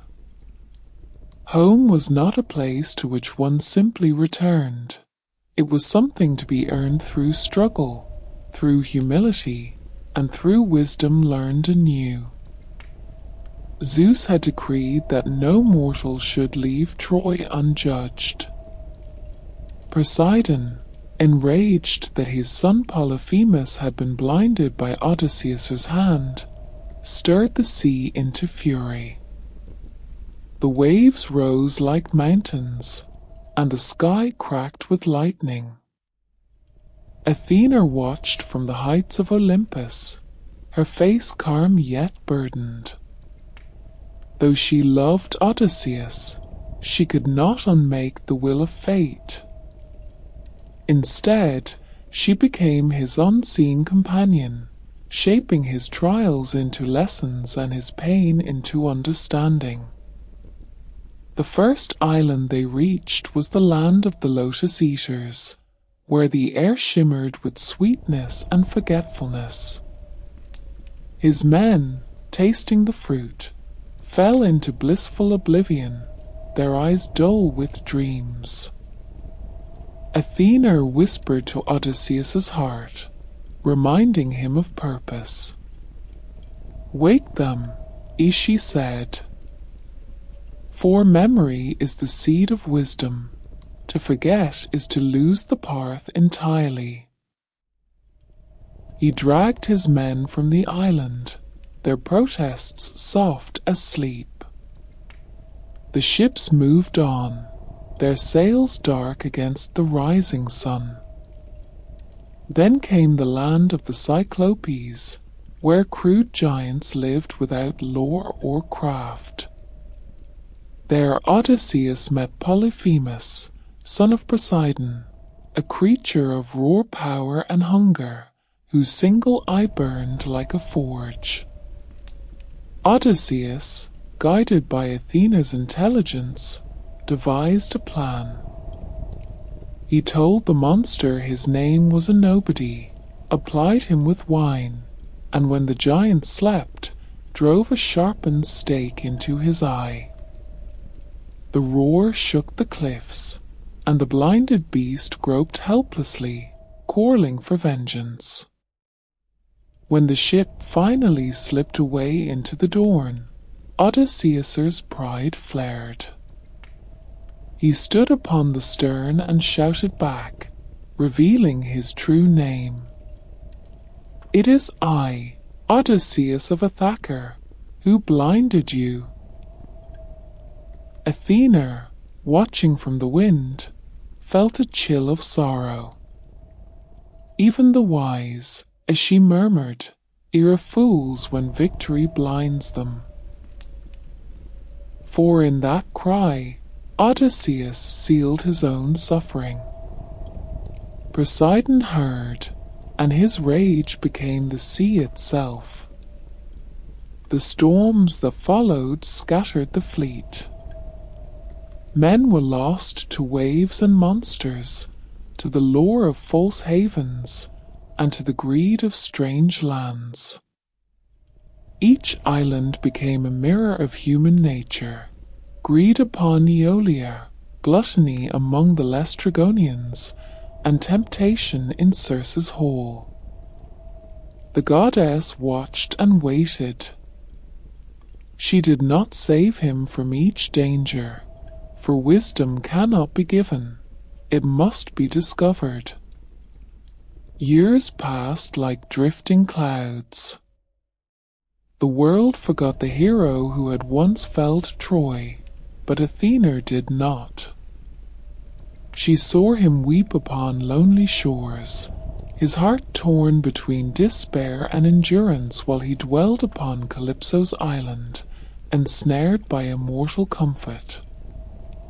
She stirred his longing for home. Do not mistake rest for peace, as she whispered. Peace is not the absence of struggle, but its resolution. At last, with Zeus's permission, she descended once more in mortal guise. The goddess of wisdom stood upon the beach where Odysseus sat, her cloak shimmering with sea mist, her eyes clear and calm. He did not recognize her, but his spirit stirred. She guided him to build a raft and sail once more. Poseidon sent his storms again, but Athena deflected each wave, her invisible hands steadying the timbers. He drifted to the shores of Phaeacia, where Nausicaa, the young princess, found him battered yet unbroken. There, Athena's work took a subtler form. She wrapped him in grace and eloquence, so that when he spoke, even kings listened. Through diplomacy, not force, he found aid and passage home. It was her way to teach that intellect and persuasion often achieve what strength cannot. When at last the shores of Ithaca rose from the mist, Athena's heart softened. 20 years had passed since his departure. His home lay silent, his halls overrun with suitors feasting upon his wealth and courting his faithful wife, Penelope. His son, Telemachus, grown without a father's hand, searched for a figure he barely remembered. Yet even now, the goddess did not grant Odysseus a simple return. She cloaked him in disguise as an old beggar, testing not his power, but his patience. She guided Telemachus too, stirring courage in the young man's chest.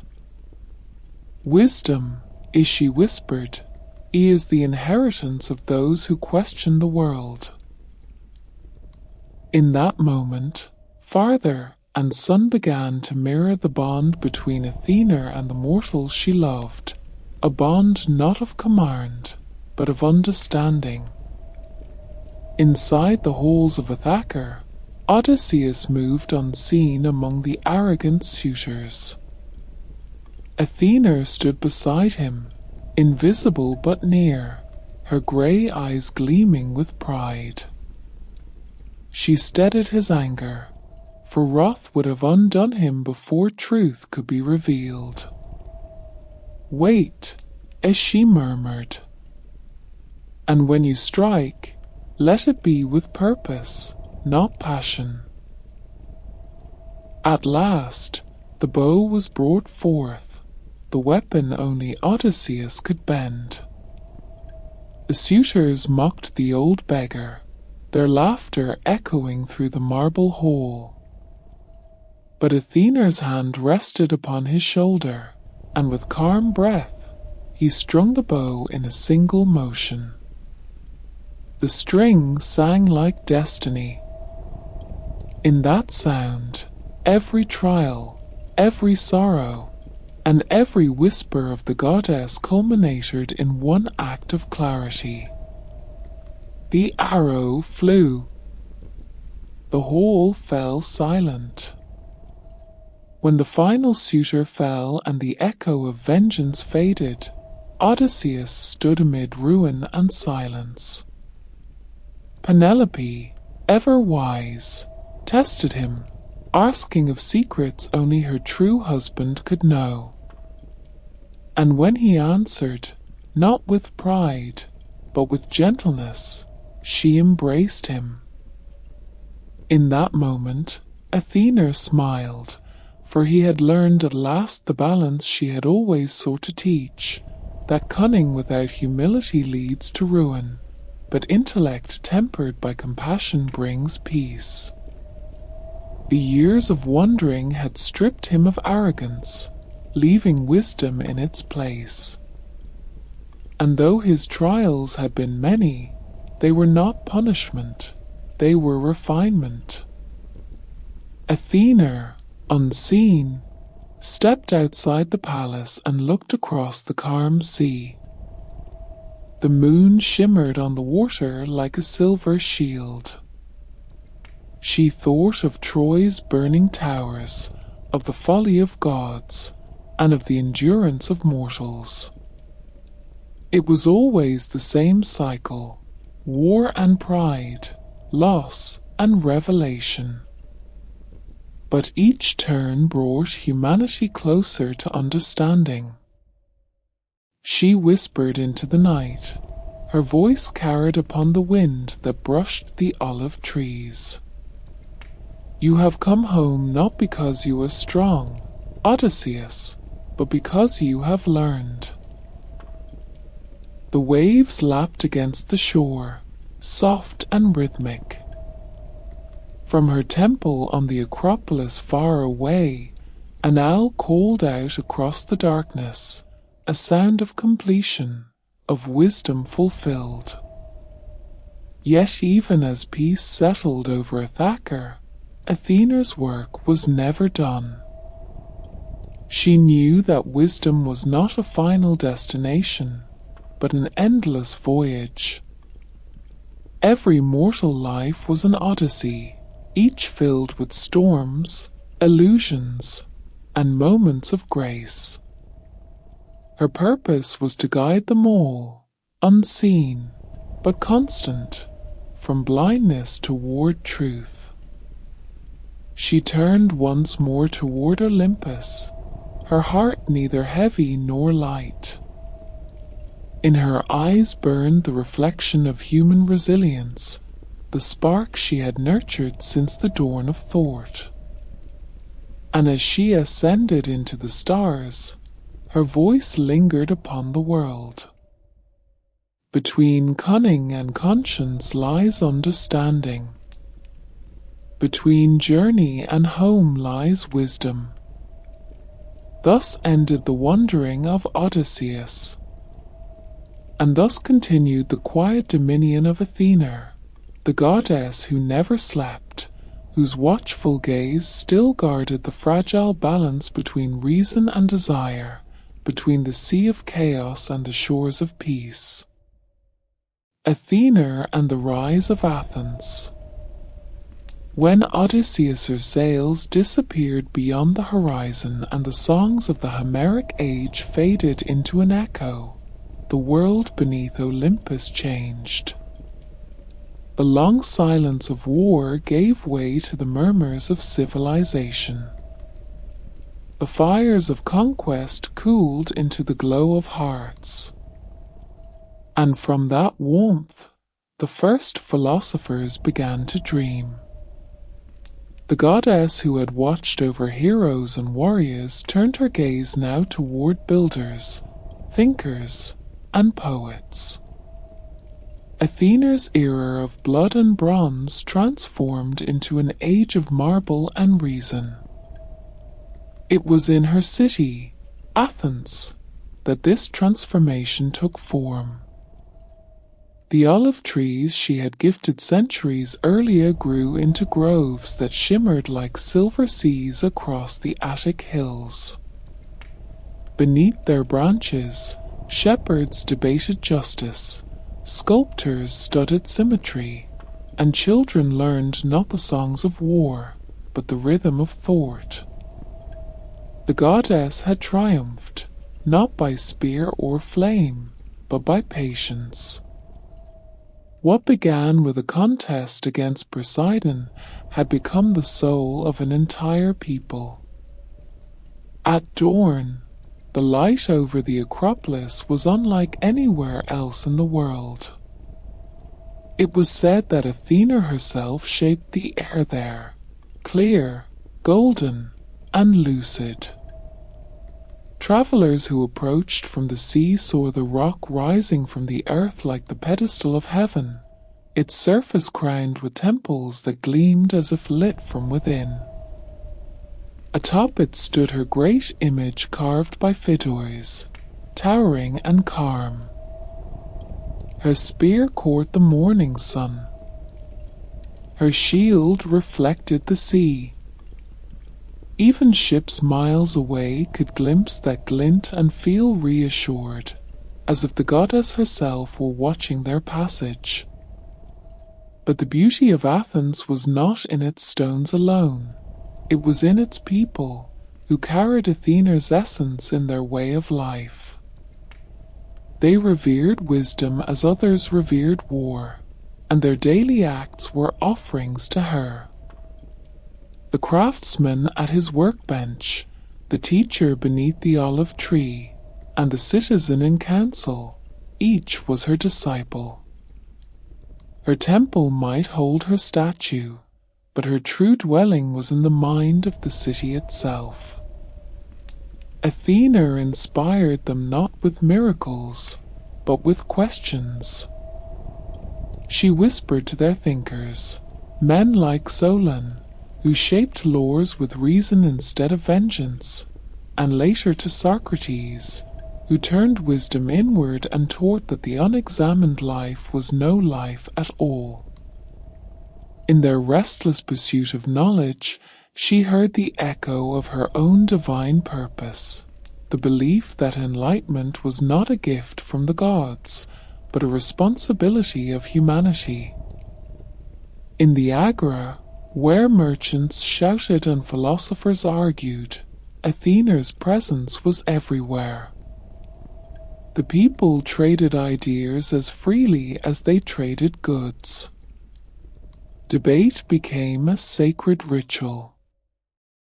Even the humblest potter or fishmonger would pause to listen when wisdom walked by in the form of a teacher or poet. The air was thick with curiosity, the very breath of the goddess. The Athenians built theatres as grand as temples, where actors performed stories of tragedy and triumph, reminding all who watched that hubris leads always to downfall. The goddess of wisdom smiled upon these plays, for they were her lessons given human voice. The myths of Irration, of Perseus, and of Odysseus, all were told anew, not as mere tales of wonder, but as reflections of truth.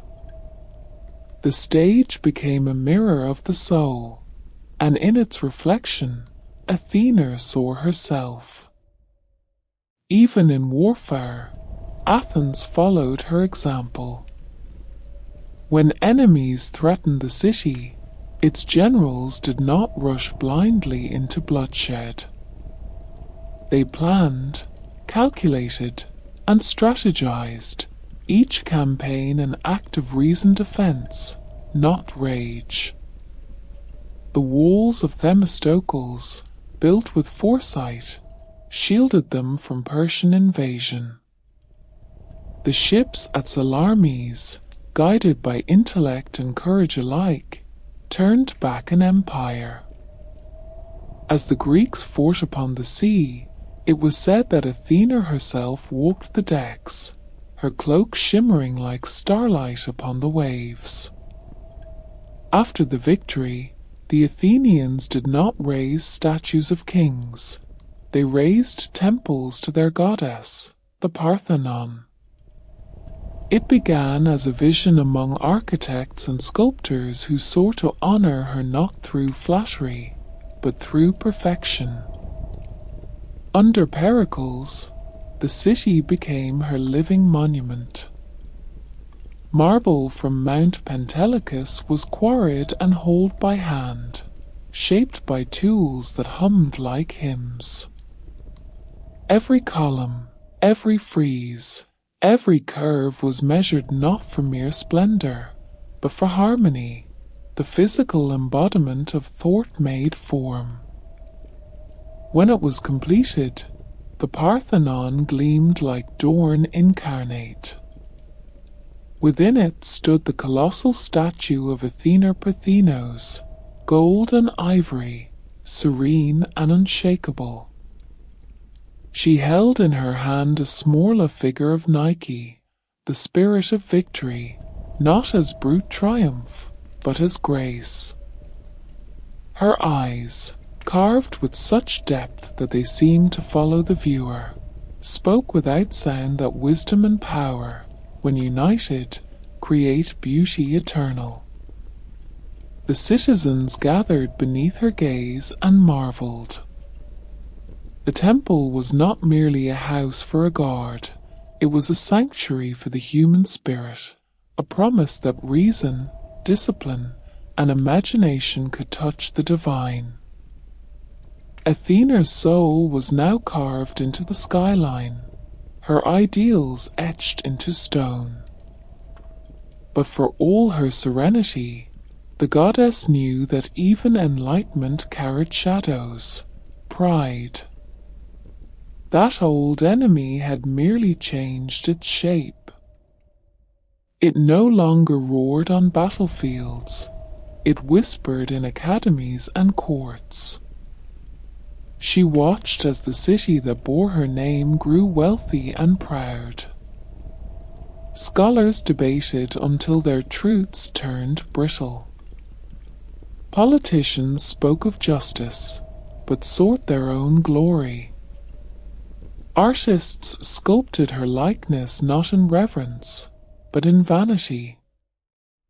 Athena did not rage, for she had seen this cycle before. She understood that wisdom, like the olive tree, must weather drought and storm. She walked unseen through the streets of Athens, her sandals brushing dust and marble alike. In the laughter of students, in the quiet persistence of artisans, and in the solitary prayers of philosophers, she still found her purpose. When plagues swept through the city and Pericles fell, she watched with a heavy heart. The people's faith wavered, their temples filled with fear instead of devotion.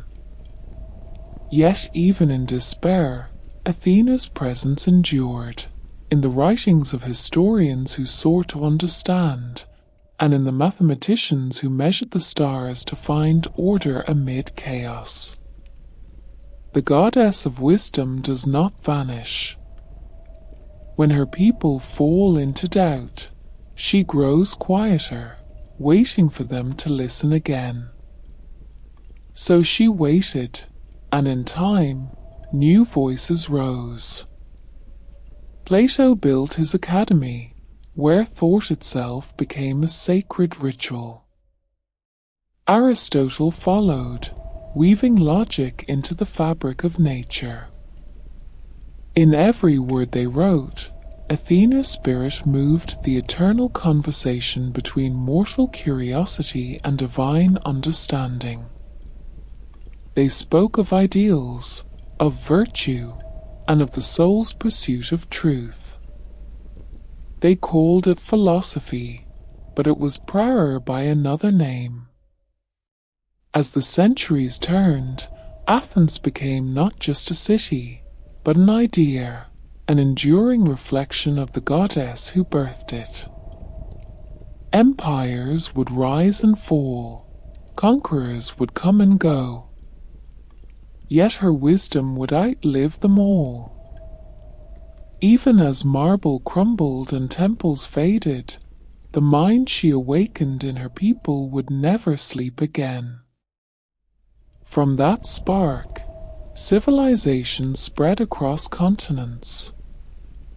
The language of Athens became the foundation of knowledge, its art the model of beauty, and its lore the compass of justice. Athena had won a victory greater than any war. She had taught mortals to think for themselves.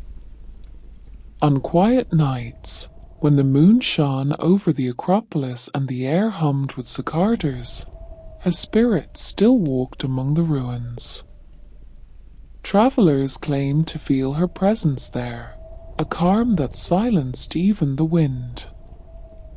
Some said that if one stood beneath the olive tree said to have grown from her spear, they could hear the faint rustle of her voice, not words, but the pulse of thought itself. Her city endured through centuries of change, through Rome's dominion, through the dark of empire, and through the light of rebirth. And even when her name was whispered in forgotten languages, she was never gone. For Athena was not bound to statues or shrines. She was the whisper of logic in chaos, the glimmer of reason in despair, and the quiet dignity of humanity striving toward understanding. The rise of Athens was not the triumph of one people, it was the awakening of the human mind. And though the gods would fade, her light would remain, carried in the hearts of all who sought wisdom. As the night deepened over Greece, the stars reflected on the marble of her temple like tears. Yet they were not tears of mourning, they were tears of fulfillment. The goddess of wisdom looked upon her city and saw at last what she had always intended, not worship, but enlightenment.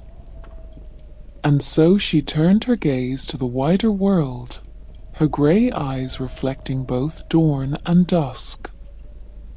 The olive leaves swayed in the night breeze, whispering the promise she had given long ago, that knowledge, once planted, would never die. At the height of Athens's glory, when marble glowed like light itself, her image stood eternal.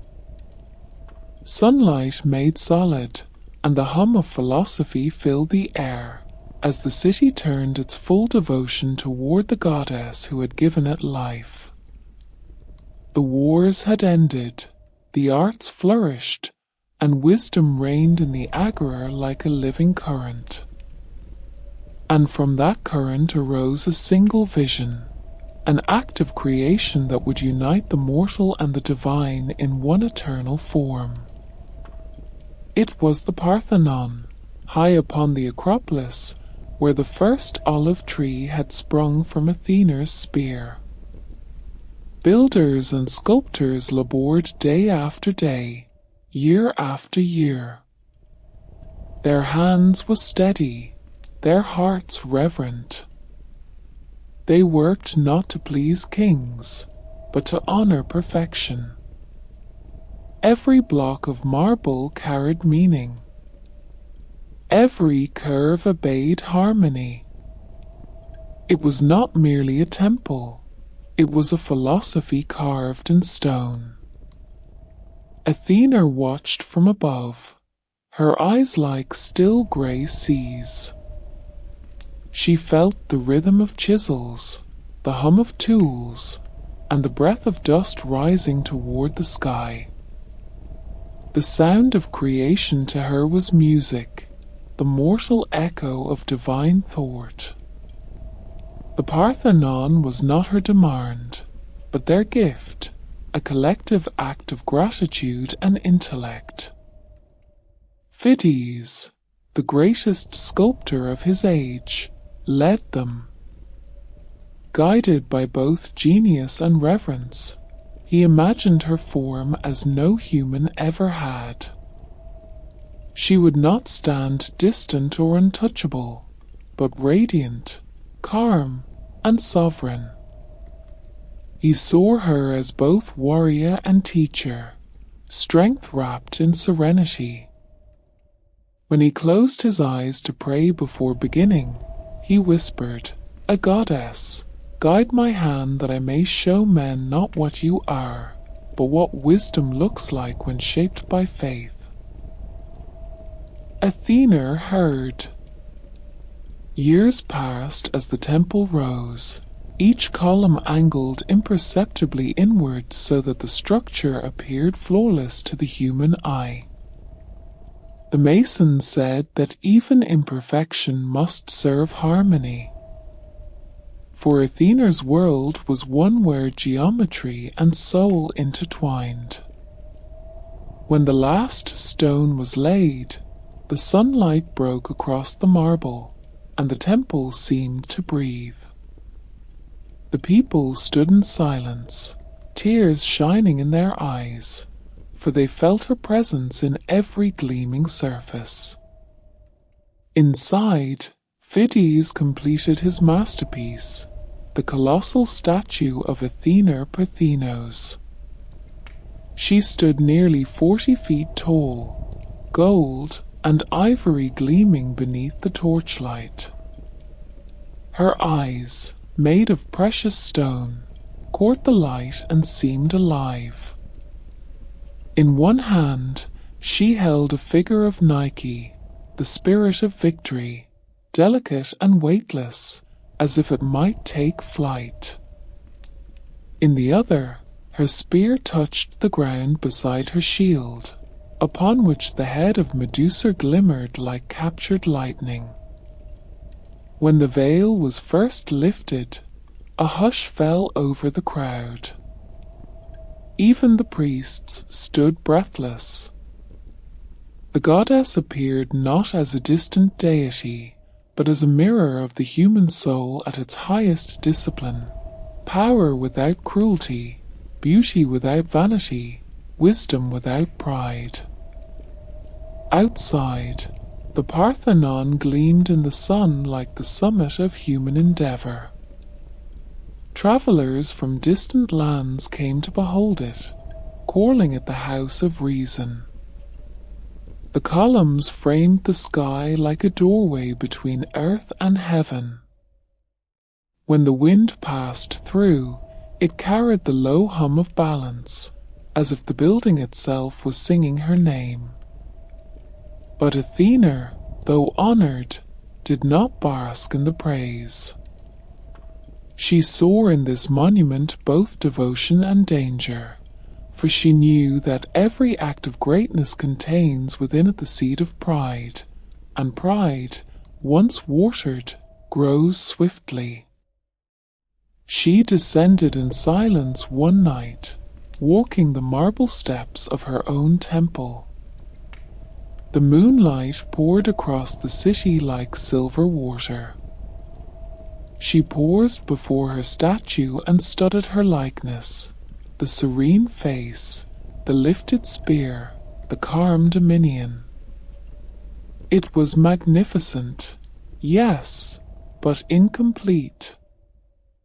"They see me in form," as she murmured, but not yet in spirit. For stone cannot teach what must be lived. Her gaze drifted to the city below. The streets glowed with torchlight. Philosophers argued in courtyards, artisans crafted their wonders, and citizens debated lore and virtue. To the goddess, this noise was sacred, a living hymn to her gift.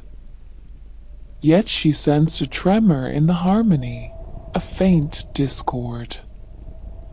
Wealth had followed wisdom, and ambition had followed wealth. The people of Athens, her chosen, began to measure with not by thought, but by reputation. Their brilliance gleamed like gold leaf, radiant but thin. Still, she did not turn away, for wisdom, she knew, grows stronger in adversity. She whispered to those who would listen, the quiet ones, the seekers, the doubters. To them she sent dreams of truth, visions of justice, and questions that pierced illusion. The Parthenon might be her temple, but the mind was her altar. And in that invisible temple, she remained eternal. The Parthenon became more than a place of worship. It became a symbol of civilization itself. Festivals were held in her honor, the Panathenaea, where processions wound through the city carrying robes woven for the goddess, their golden threads shimmering like dawn. Musicians played, poets recited, athletes competed, and artisans displayed their finest craft. Each act of excellence and each pursuit of perfection was an offering. Even the olive oil used to anoint the victors was sacred, drawn from the grove said to descend from her original tree. The scent filled the air during those days of celebration, a perfume of gratitude that reached even Olympus. And yet the goddess remained unseen, her calm presence woven into every act of thought. When philosophers debated virtue in the Agora, they invoked her name not as superstition, but as inspiration. When sculptors carved faces of mortals filled with serenity and reason, they sought her ideal. She had become not only a goddess, but a concept, the living embodiment of clarity and justice. Centuries passed, and the world shifted around her. The rise of empires brought both glory and ruin to the city that bore her name. Rome came, reverent yet possessive, carrying away her treasures and her forms, but never her spirit. The Parthenon stood still, battered but proud, its marble glowing through centuries of storm. Athena watched, unchanged by time. She saw her temple turn to other fates, her name replaced on the lips of men. Yet she never vanished, for ideas cannot be destroyed. When a scholar unrolled a scroll in Alexandria, when a painter in Florence sought the balance of light and form, when a thinker in distant lands questioned the nature of truth, she was there.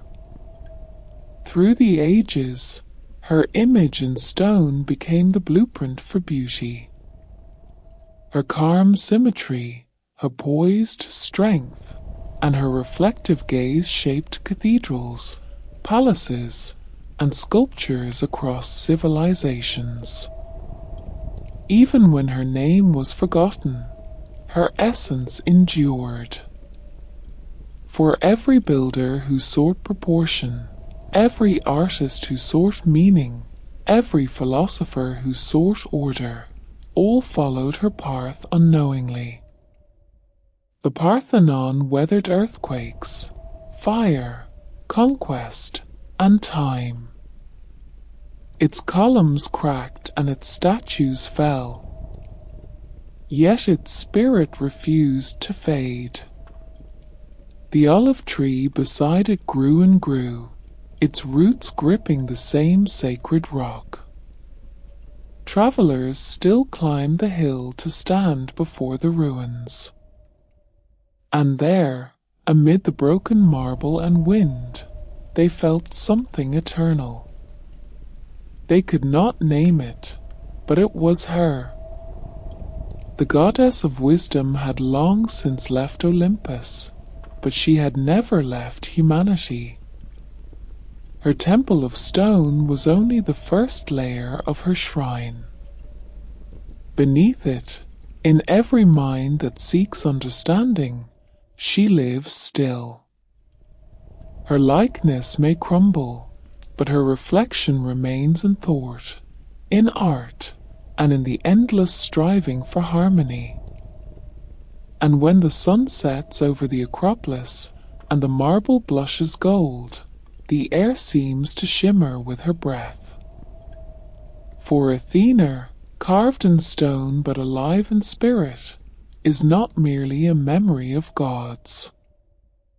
She is the unending promise that knowledge and beauty, once joined, can make the mortal eternal. Trials of the mind, the birth of lore. When the festivals faded and the olive smoke drifted from the Acropolis, there came a time when the city that bore Athena's name was tested not by war or plague, but by the turmoil of its own conscience. For even in an age guided by wisdom, there is no greater challenge than justice itself. Athens, the city of thought, grew vast and complex. Citizens debated in crowded forums. Orators filled the air with their eloquence, and laws multiplied like roots beneath the soil. Yet beneath this brilliance, chaos simmered.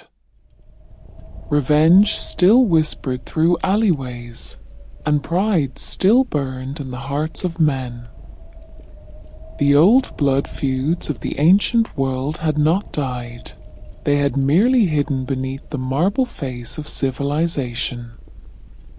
Athena, ever watchful, saw it all. She knew that wisdom without justice is an empty song, and that reason must learn to speak in the voice of fairness. Thus began her quiet labor to turn vengeance into lore, passion into principle, and chaos into order. It started with a murder. Orestes, son of Agamemnon, returned to his homeland of Mycenae to find his father slain by his mother, Clytemnestra. Bound by duty to avenge him, Orestes killed her in turn. The act was both justice and crime, a paradox that divided the world. The Furies, the ancient spirits of vengeance older than Olympus itself, rose from the shadows to pursue him. Their eyes blazed, and their cries echoed through the earth. They were the embodiment of the old lore, blood for blood, pain for pain. Orestes fled across Greece, haunted by their shrieks. No temple would shelter him, no priest would absolve him. In despair, he knelt before Athena's altar and cried out for mercy. Goddess of wisdom, he pleaded, teach me what justice is, if vengeance is no longer enough. Athena heard. She descended from Olympus, her armor shining not for battle, but for judgment.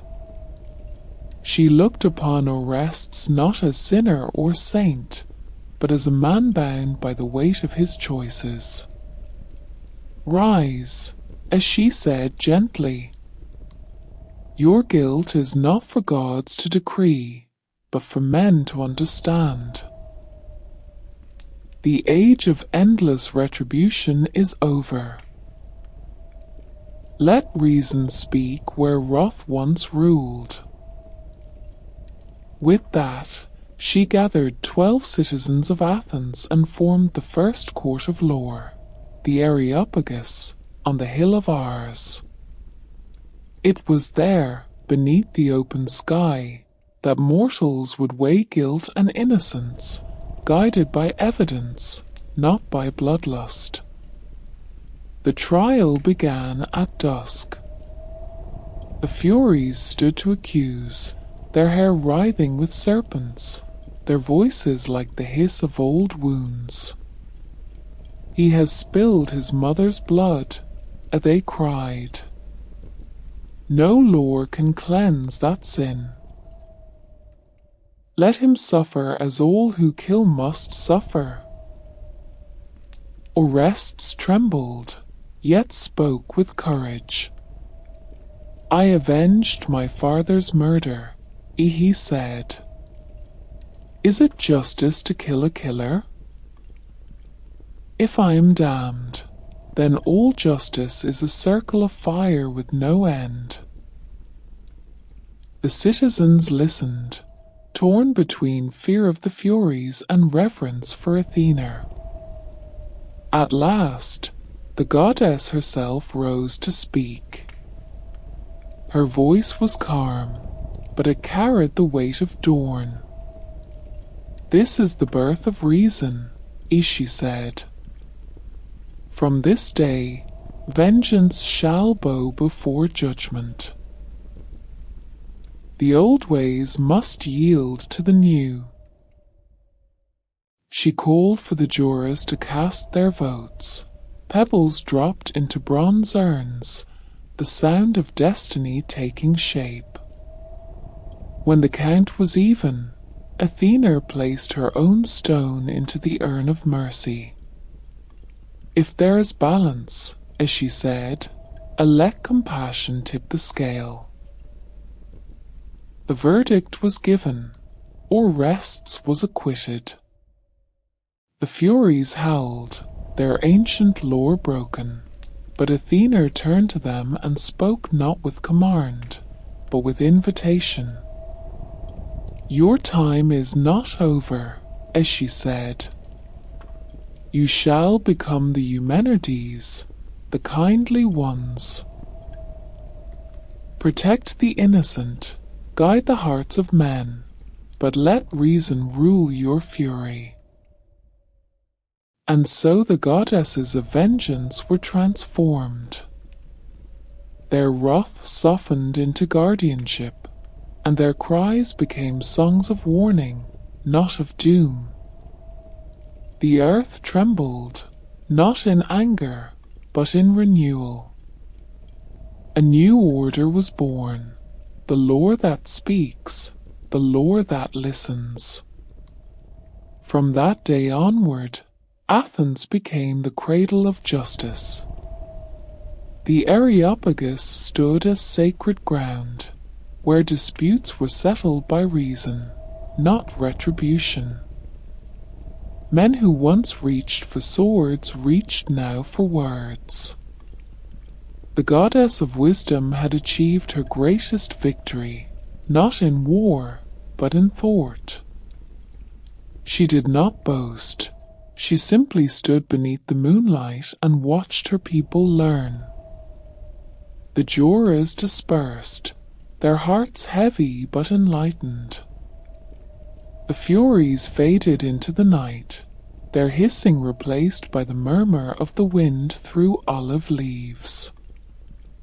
Orestes bowed before Athena and whispered, "You have given men something greater than freedom.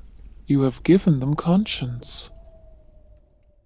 The goddess smiled faintly. "Conscience," as she said, "is freedom's truest form." In time, the memory of that trial became legend, but the idea endured, spreading far beyond Athens. Cities across Greece began to follow her model. Kings humbled themselves before councils, and laws grew from her seed, each one a tribute to that moment when the goddess taught humanity to think before it punished. The Parthenon itself became a symbol of that new justice, its perfect geometry a reflection of the balance between reason and mercy. Within its shadow, poets spoke of moral order, Philosophers debated virtue, and citizens learned that wisdom must walk hand in hand with empathy. Athena watched from her high temple, her grey eyes reflecting both the brightness of progress and the shadow of what it cost.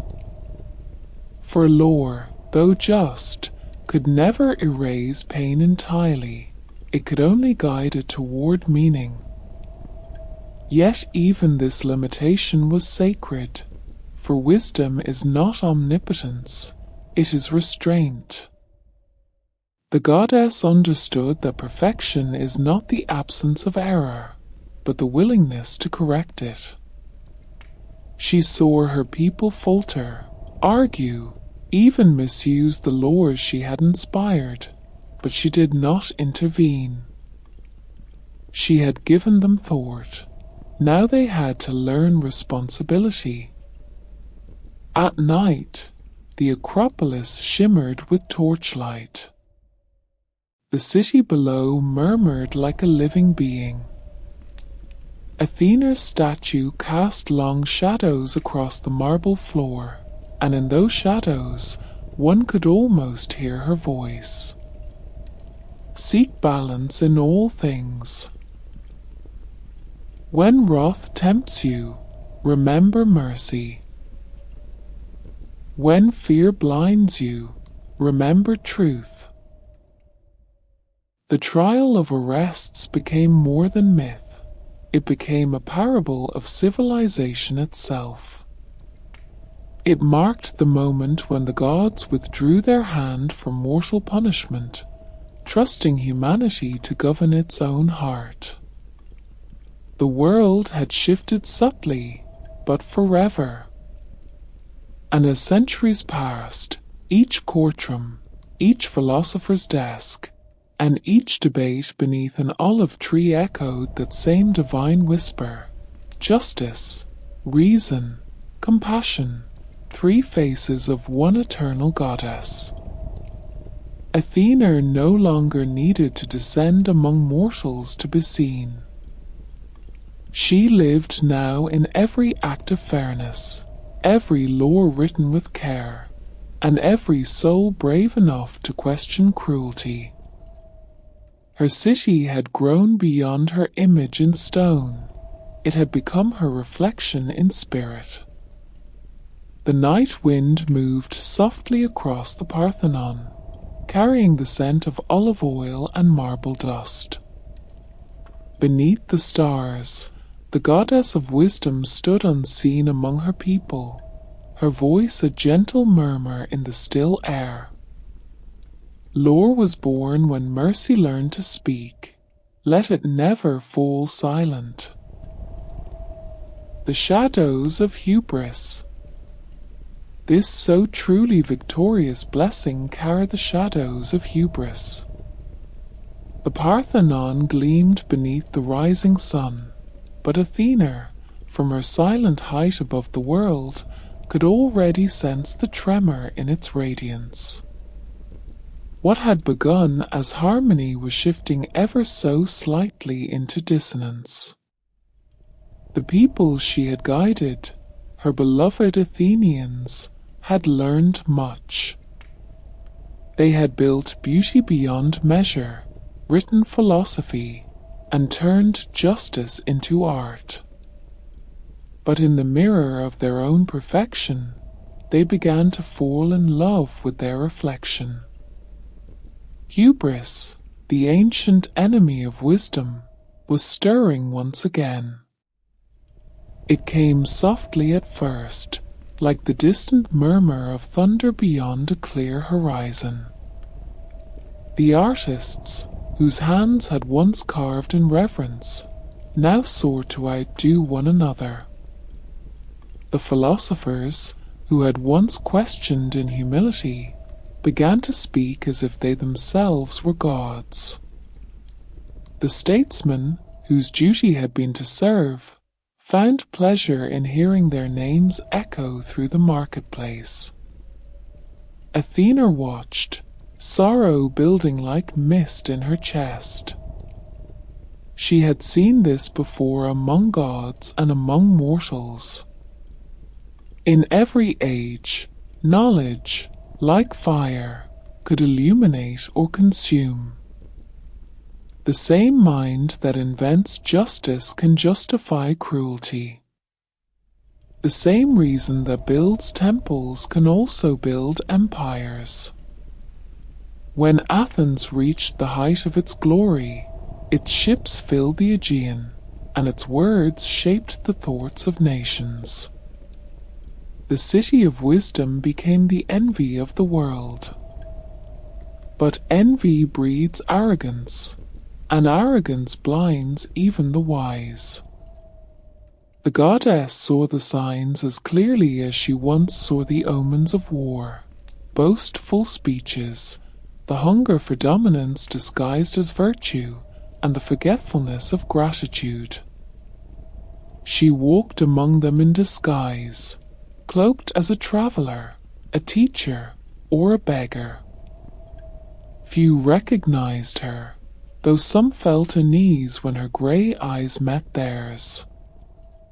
In the streets, she heard the people boast that Athens was eternal, and that no power could ever challenge its intellect or might. Their confidence, once noble, had curdled into pride. Athena did not raise her hand in wrath. She was not Hero, who punished through jealousy, nor Poseidon, who shattered with storms. Her retribution, when it came, was the quiet correction of truth. She knew that hubris contains its own undoing. It began with war, the Peloponnesian War, a conflict born not of need, but of ego. Sparta, grim and disciplined, rose to challenge Athens' shining dominion. The goddess watched her children tear themselves apart. The speeches of Pericles, once noble, now trembled with the desperation of a man defending not justice, but pride. The people, drunk on their own brilliance, refused to listen to the warnings of caution as ships burned and cities fell. Athena felt her olive groves blackened beneath the smoke.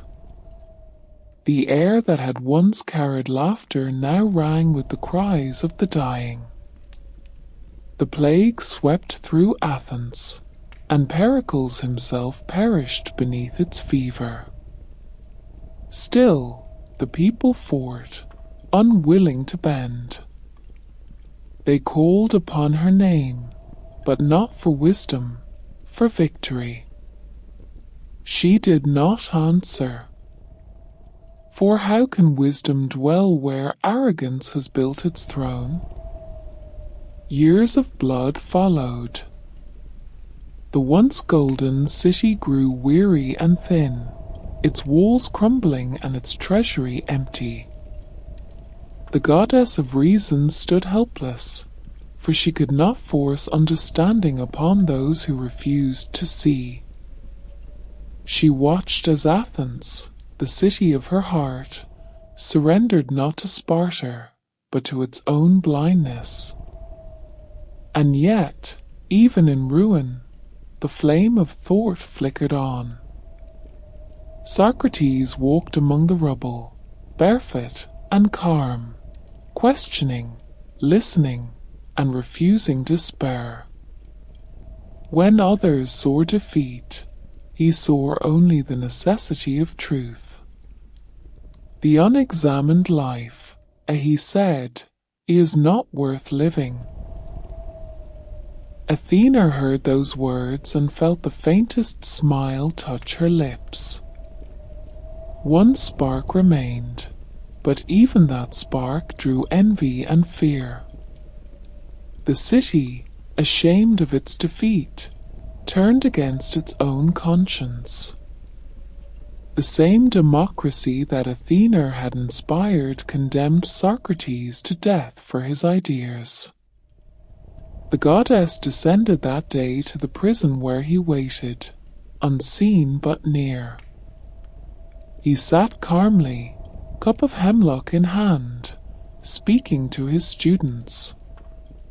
"Do not weep," he told them. "The body may perish, but the soul, guided by reason, will ascend." Athena reached out, her invisible fingers brushing his shoulder. "You are my true son," she whispered, though he could not hear. "For you have understood that wisdom and virtue are one." When he drank, she closed her eyes. The silence that followed was deeper than mourning. It was the hush before revelation. From his death, she knew new generations would rise. His words would not vanish. They would echo through time like the sound of her spear striking Zeus's skull at her birth, an act of pain that birthed understanding. Still, Athena grieved. She walked again through the streets of her city, once radiant, now subdued. The Parthenon still stood, but its gold had dulled, its glory dimmed. The olive trees still swayed, but their leaves whispered of loss. She knew that wisdom, like nature, must follow its seasons: growth, bloom, decay, renewal. Even gods must accept the rhythm. In that quiet age of sorrow, Athena's presence became gentler.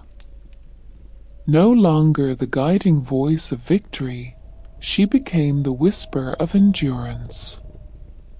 She inspired those who rebuilt, those who wrote, and those who questioned. She watched as Plato recorded his teacher's dialogues, as Aristotle sought order in the stars, and as young minds once again turned toward the eternal. The city had fallen, but its spirit endured. Hubris had taken its toll, but from the ashes of arrogance, understanding slowly bloomed again.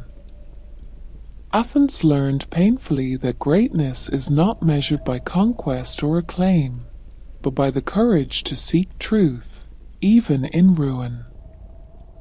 Athena understood this lesson well. She too had once been proud. She remembered the contest with Poseidon, the punishment of irration, and the wrath she had felt toward Troy. Wisdom, she realized, was not the absence of error, but the transformation of it.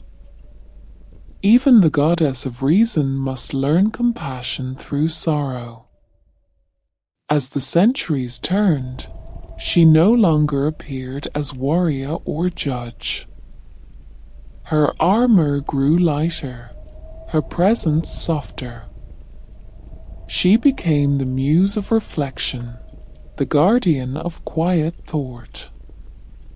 Her temple stood empty, but alive, its silence filled with memory.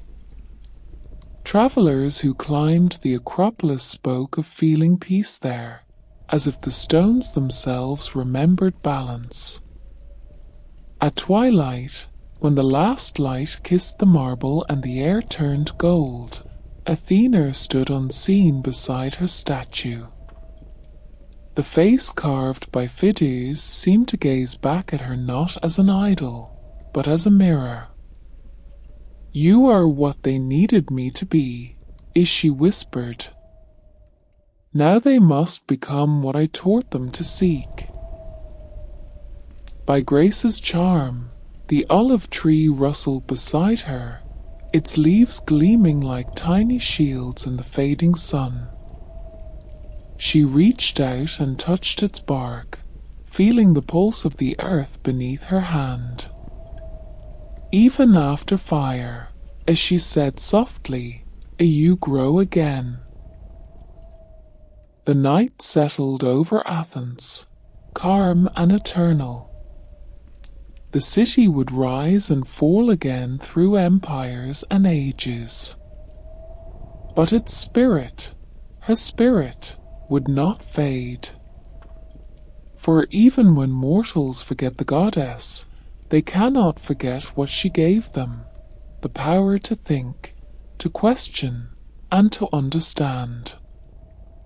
And as the stars emerged one by one over the darkened Parthenon, Athena's eyes lifted to the heavens.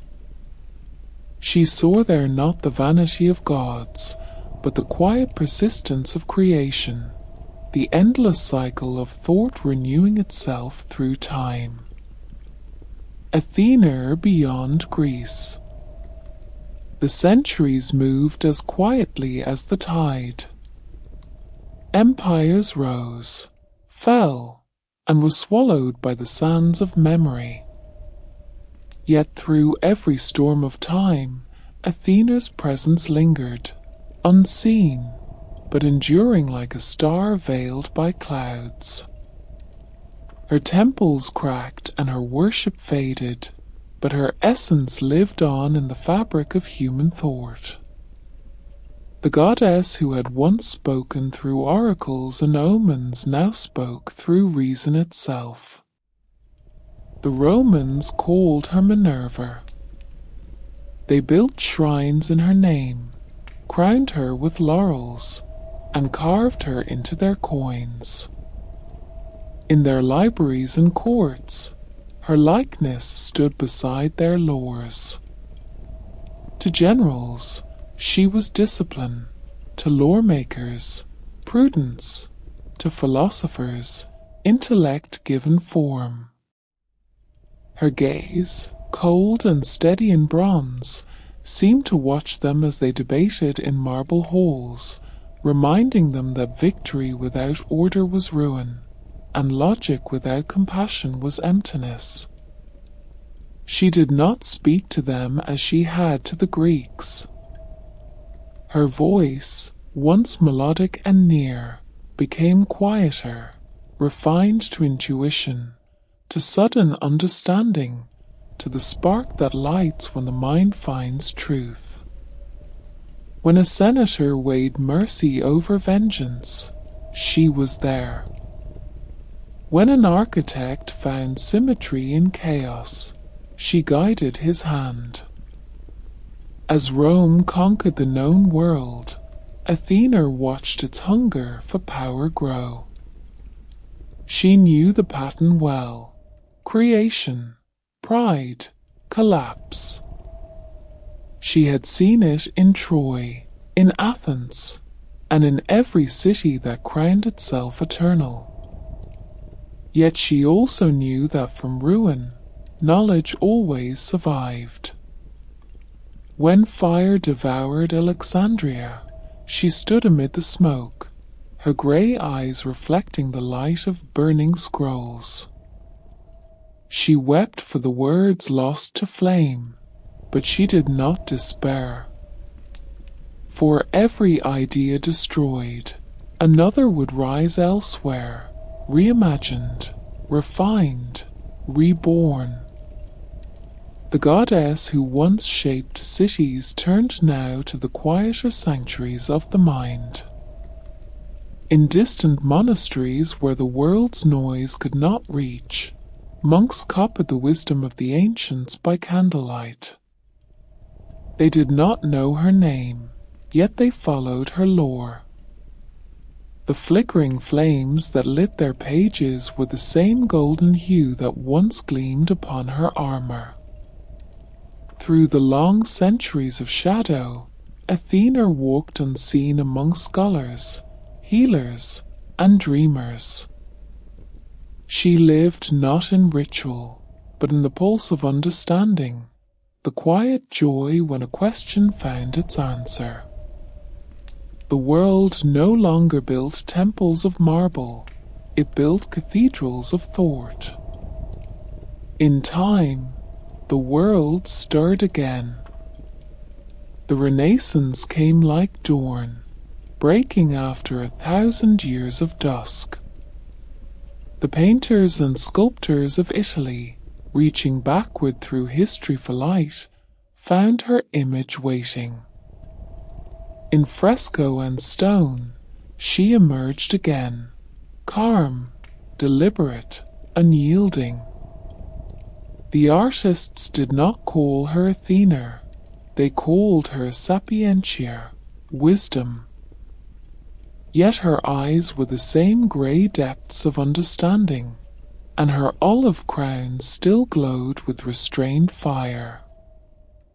She stood in the studios of Florence, in the libraries of Venice, and in the notebooks of Leonardo as he measured the motion of stars and the anatomy of man. She hovered near Galileo's telescope as he lifted it to the heavens, whispering without words, "See for yourself." Athena had no temple now, but she did not need one. Every mind that sought to understand creation was her altar. Every discovery that bound chaos to reason was her hymn. Her spirit had crossed from mythology into meaning, from divinity into the living act of thought. Even in the new world of machines and empires, she did not fade. Her presence was woven into architecture, art, and language itself. The halls of government bore her symbols, scales, owls, and olive branches. Her statue stood above libraries and courthouses, her hand extended in calm authority. Yet few remembered her as a goddess. They saw only the idea she had become, the personification of reason, justice, and enduring wisdom. She was there when laws were written with fairness instead of vengeance. She was there when humanity turned telescopes toward the unknown, when the pen replaced the sword, when silence replaced superstition. Her influence moved beneath the surface of every act of conscience and curiosity. The philosophers of the Enlightenment carried her light forward. They spoke of liberty, of truth, and of human dignity, the same ideals she had whispered into the heart of Athens centuries before. She was no longer worshipped, but practiced. In every debate, in every experiment, and in every effort to understand the human spirit, Athena lived on. When revolutions came, tearing down old empires, she stood unseen beside those who carried hope instead of hatred. She guided reason through the noise of rebellion, reminding humankind that freedom without wisdom becomes chaos. Her voice, when it came, was not the command of a god, but the conscience of civilization itself, a remember balance. And still, as ages turned, she remained. The modern world, loud and luminous, forgot her name, but not her gift. Her owl became a symbol of learning. Her olive branch became a sign of peace. Her temple, broken yet unyielding, became an emblem of endurance, the idea that beauty and truth outlast destruction. In museums where fragments of her statues stand beneath glass, visitors pause and feel something unspoken. They see her calm expression, the perfect curve of her lips, and the measured strength in her stance. And though they cannot name it, they recognize her. The wisdom that built their world stands before them in marble. And somewhere deep within, They understand. She never left. The goddess of thought had simply transformed.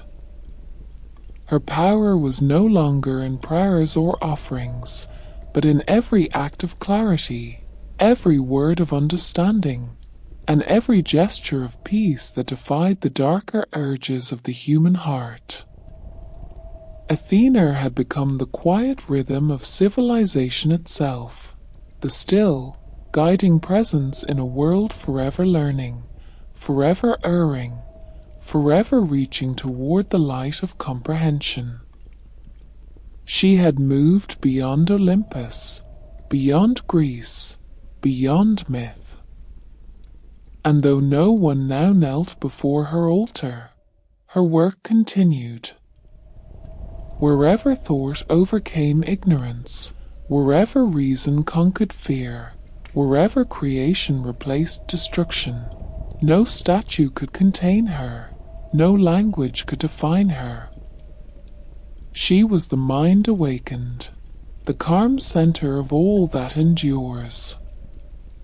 And as the centuries flowed onward, one truth remained unbroken across all the ruins, all the libraries, and all the hearts that ever dared to seek. Wisdom had never died, it had simply changed its name. The goddess in silence. The world turned onward into an age of reason and noise, of iron wheels and engines that roared louder than prayer. The mountains that once echoed with hymns now trembled beneath the march of progress. Cities of marble became cities of smoke. Yet through all of it, beneath the thunder of invention, the fever of discovery, and the endless pursuit of power, Athena endured, not in temples, nor in statues, nor in names. She lived in silence. Her presence was no longer something men could point to or carve into stone. It was subtler now, folded into the quiet moments between chaos. She was there in the turning of a page at midnight, in the dim lamp of a scholar bent over his desk, in the pause before an artist's brush-touched canvas. She no longer demanded devotion. She asked only awareness. Athena had watched mortals evolve beyond myth. They had split atoms, mapped heavens, and walked upon the face of the moon. Yet for every light they kindled, a shadow followed. Knowledge had grown vast, but wisdom, true understanding, struggled to keep pace. The goddess saw minds sharpened like blades, but hearts left dull. She saw nations wield reason as a weapon, and invention turned into chains. She walked unseen among laboratories and universities, her eyes reflecting the pale glow of screens instead of torches. She listened as brilliant men and women argued truth into fragments. The world no longer sought gods for answers, it sought itself. And yet within that searching, she felt her pulse still. For every generation that forgets wisdom, another rediscovers it. In that age of electricity and empire, Athena spoke not in words, but in sensation, the faint quickening of thought, the sudden stillness before revelation. When a scientist looked into the heart of matter and saw infinity, when a writer glimpsed the soul of humankind beneath the dust of history, she was there. Her voice was not sound, but presence, a clarity that cut through the noise like dawn through fog. Once she had whispered to heroes on battlefields, now she whispered to minds in turmoil. Be precise, her unseen tone urged. Be patient. Seek balance in every question. For truth without compassion is a weapon without aim. She moved through the 19th century like a shadow among thinkers, painters, and poets. When Mary Shelley wrote of creation and consequence, Athena stood behind her shoulder. When Darwin struggled with the revelation that shook faith and science alike, Athena steadied his trembling pen. When Ada Lovelace looked upon numbers and saw not cold calculation, but potential beauty, Athena's quiet pride glimmered through the candlelight. She had become the muse of understanding itself, the still figure in the mind that guides intuition toward harmony. She no longer appeared in visions, for mortals had learned to imagine her without seeing her. Her image lived behind their eyes. And yet, Athena knew sorrow.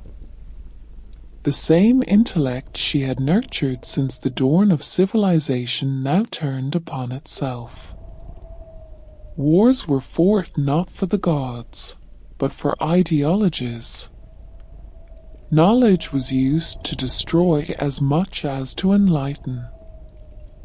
Cities burned under skies filled with inventions she once would have admired. She walked among the ruins of a century's arrogance, her armor dimmed, her eyes clouded with mourning. She did not weep, for tears would not mend what thought had broken. Instead, she knelt among the ashes and whispered, "Remember what knowledge is for. Remember that wisdom serves life, not conquest." Some heard her. In the quiet aftermath, poets wrote again of compassion, philosophers spoke of conscience, and scientists sought cures instead of weapons. She saw in them the same spark she had seen in the first Athenians, the unending will to learn and to repair. By the time the new millennium rose, the world had forgotten the name Athena.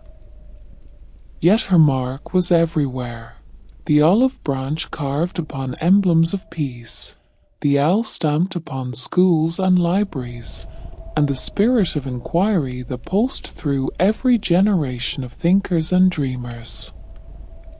Children wide-eyed before books or stars unknowingly prayed to her when they asked why.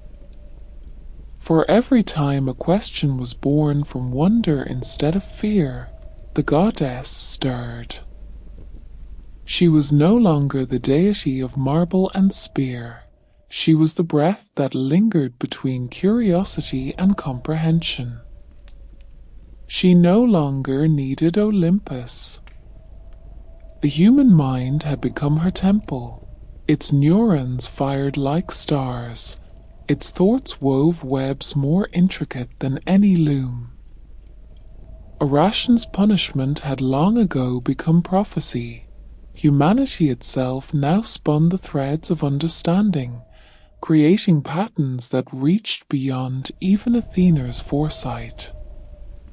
Yet even as knowledge soared, she sensed the danger she had always known, the same shadow that had haunted Troy and Athens and every empire since. Pride, the old enemy wearing a new face, certainty. She drifted through towers of glass and steel, hearing the hum of power and the pulse of machines that thought faster than men. She saw intellect stretch beyond empathy, and logic stripped of soul. The world she had shaped through ages now teetered on the edge of its own brilliance. Still, she did not turn away. Athena had never abandoned the imperfect. Her love for mortals was not born of their success, but of their striving. She whispered again, not from the sky, but from within. Remember humility. Remember the olive, not the spear.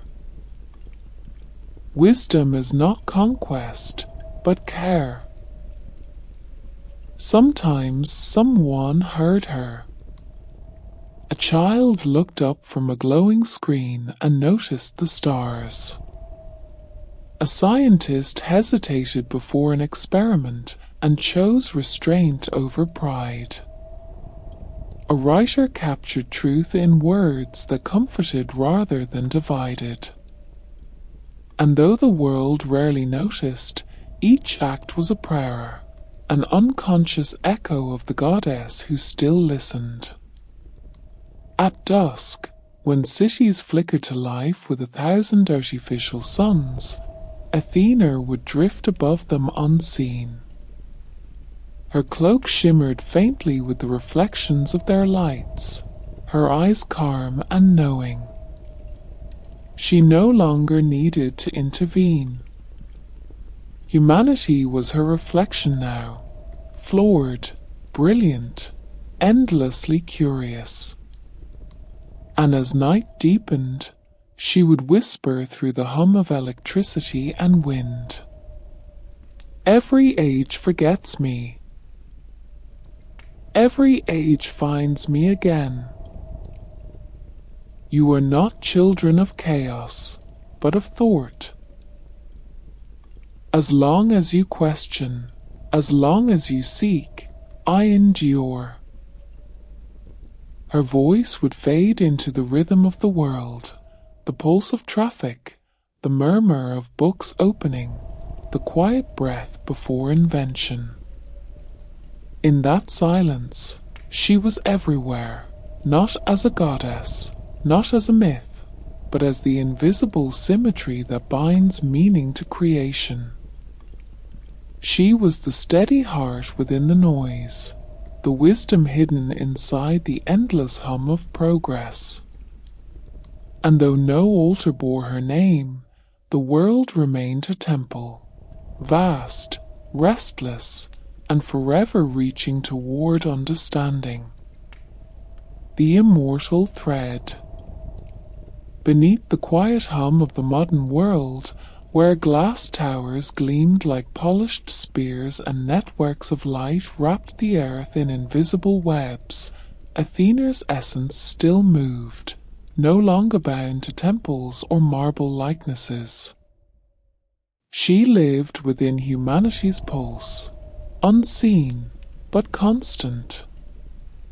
She was the thread that stitched memory to discovery, history to imagination. Every civilization before had risen and fallen like a tide, but humanity itself endured, carried by the same force she had embodied since her birth. Though she was there, flowing through the invisible circuits of curiosity, flickering in the eyes of every child who looked at the stars and whispered questions to the dark. Athena had become a ghost in the age of reason, not forgotten, but transformed into the very thing she once taught men to revere. Her wisdom was now code and conversation, woven through languages, screens, and voices. She had no throne, no temple, only echoes in the minds of those who sought to understand more deeply. Still, she watched the balance she had always guarded teeter once again. For each invention born of wonder, another rose from greed. The same mind that healed could destroy. The same brilliance that illuminated could blind. Athena, the goddess of equilibrium, understood this duality better than anyone. She had been forged in it. And so, Unseen, she began to guide humanity once more, not through miracles, but through moments. A scientist, after years of ambition, stood one night before his creation, a machine capable of shaping thought. He hesitated, hand trembling over a switch. Behind his uncertainty, there stirred a whisper, not a voice, but a thought not his own. Wisdom must come before power. He withdrew his hand. For the first time, the children listened, not to memorize, but to understand. And Athena smiled. She no longer appeared in armor or radiance. Her divinity was the pause before a choice, the clarity that visited a conscience, the calm that arrived before compassion. Her voice, the same voice that had once guided kings, heroes, and artists, now spoke only in the language of thought. Sometimes in the quiet of the night, when the air was still and the world's machines fell silent, she walked once more upon the earth. There was no thunder, no flash, just a ripple of peace across the air. She would wander through cities, her form woven from light and memory.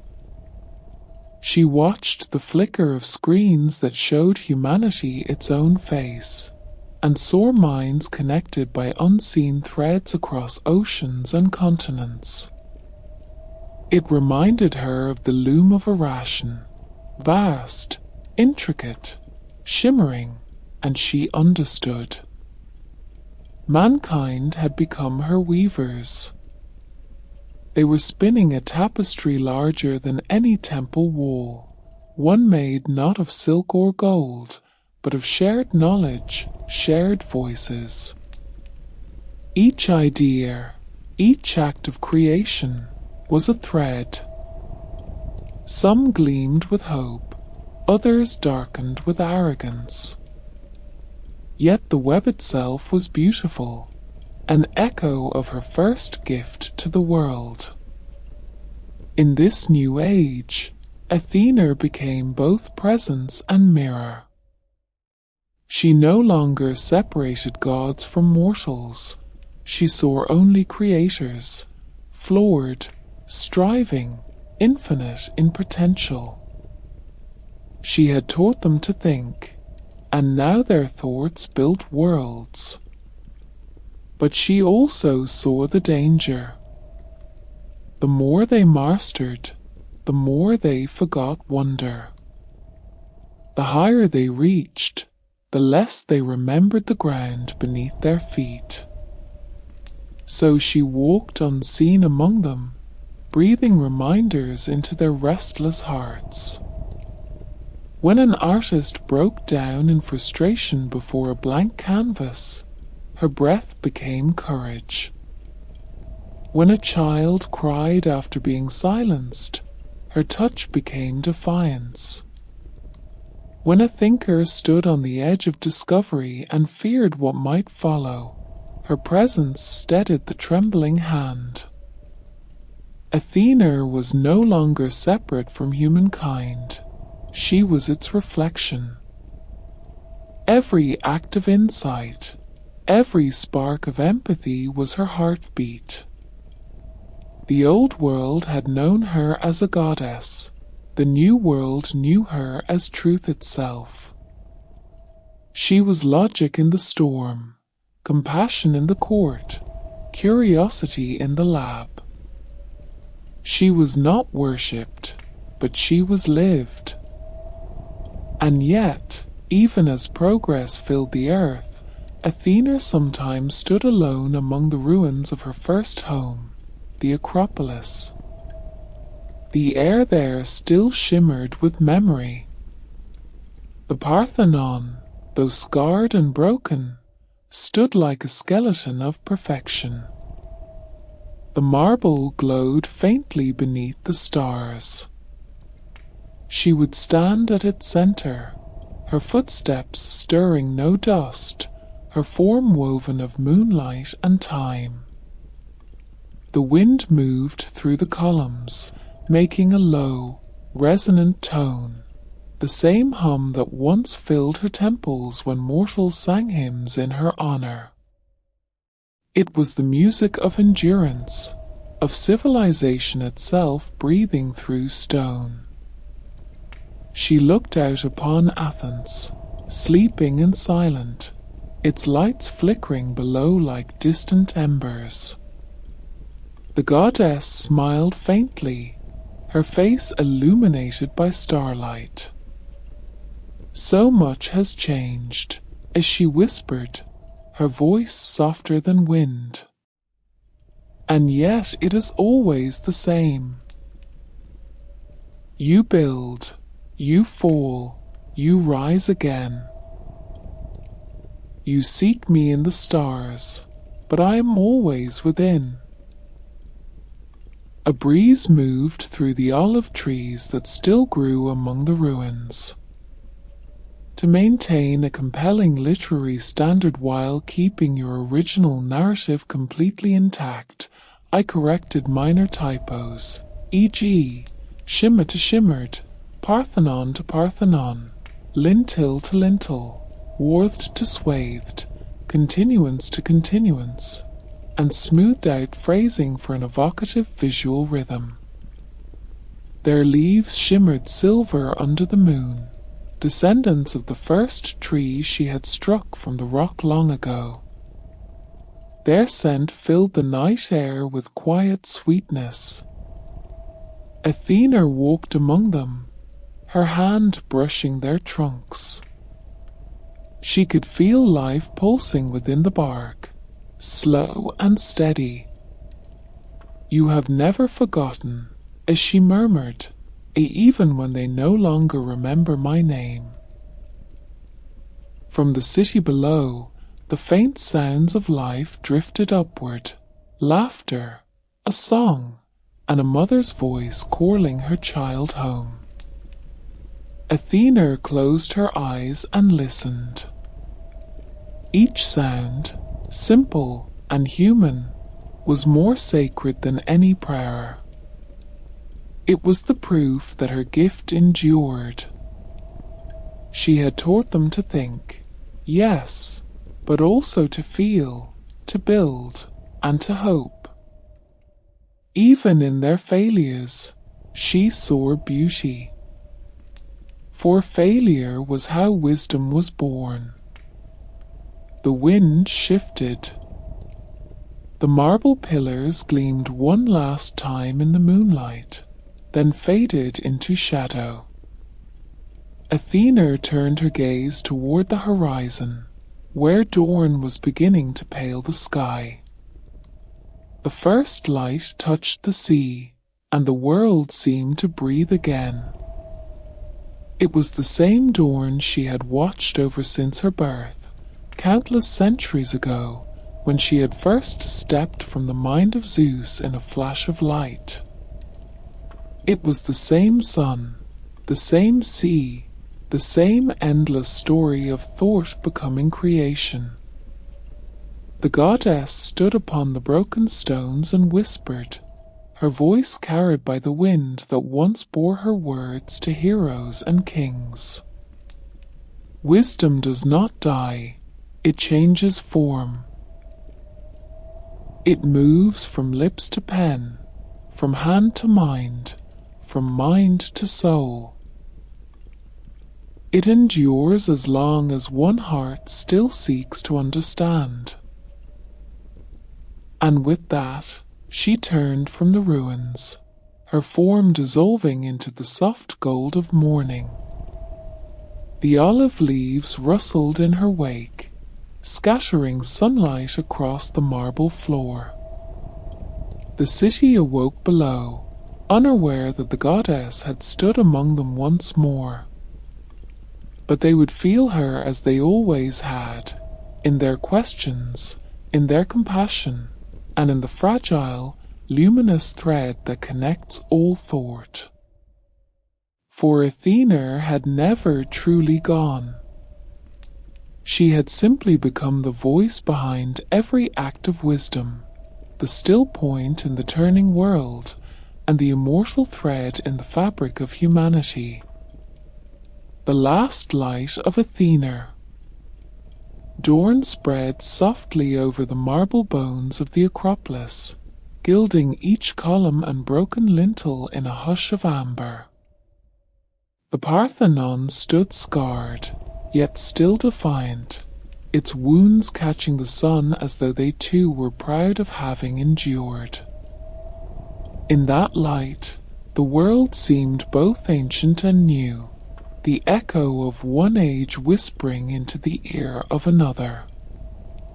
Athena lingered on the hill, unseen, her form woven from the brightness itself. The centuries had stripped away her temples, her statues, and her hymns, but they had not erased her pulse from the earth. The wind that stirred the olive trees still spoke her name in the rustle of its leaves. The quiet hum of the city below still carried her rhythm, though no one recognized it anymore. She had watched humanity grow restless beneath the stars. Their eyes, once lifted to her for wisdom, now searched galaxies and atoms for meaning. They had conquered nature, rewritten fate, and even reached beyond the sky. And yet, in the hollow of all that achievement, something remained untouched, unanswered. The goddess knew that feeling well. It was the silence between questions, the hunger that even knowledge cannot fill. She felt it in every age. It was not a flaw in mankind, but their greatest virtue, the refusal to stop seeking. Athena stepped lightly among the ruins of her temple. The stone beneath her feet still hummed faintly with the memory of prayers. The walls, though broken, retained the symmetry she had once taught her builders to love.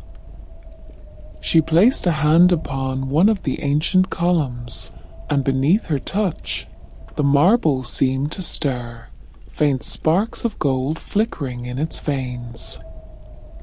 "How far you have come," she whispered, her voice barely more than breath. "And how far you still must go." She looked out upon the waking world. The city stretched in every direction, a tapestry of glass and motion. Cars moved like streams of mercury through the streets. The hum of machines filled the air. The wind carried the scent of steel instead of salt. Yet within that clamor, she heard something familiar, the heartbeat of creation. Humanity was still weaving, still building, still trying to find meaning in the vastness it had inherited. Athena closed her eyes. The noise softened until she could hear the quiet beneath it, the rhythm of thought. It was the same ancient melody that had played since the first mortal picked up a chisel, a brush, or a pen, or dared to dream. She had once believed wisdom to be something that could be taught. But now, after millennia of watching, she understood it could only be awakened. Knowledge might be passed like fire, but wisdom had to grow slow, like an olive tree. The air around her shimmered. For a moment, she was not the goddess of marble or myth, but something vaster, the breath within thought itself. Across the world, In every mind turned toward understanding, her light flickered. In the desert, a young girl wrote equations in the sand, her brow furrowed, her heart alight with wonder. In the mountains, an old man painted the same horizon he had watched all his life, trying to capture the color between dawn and day.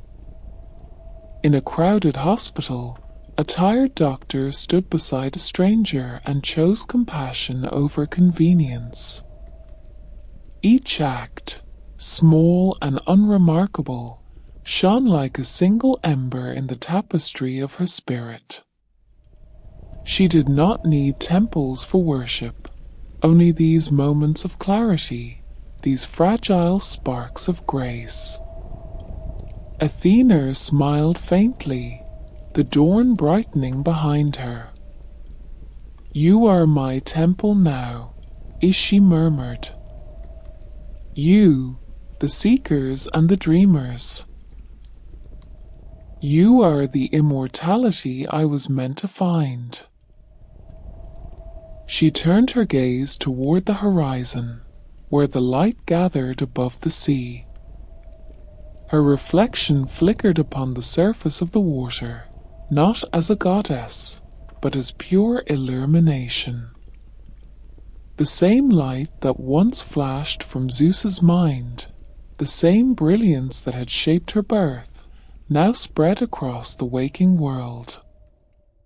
Every age she had touched shimmered before her, Athens in its golden hour, Rome in its might, the Renaissance rising like a second dawn, and the modern cities of glass. Somewhere a bell rang, a church bell, bronze and human-made. The sound rolled through the morning air, mingling with her whisper.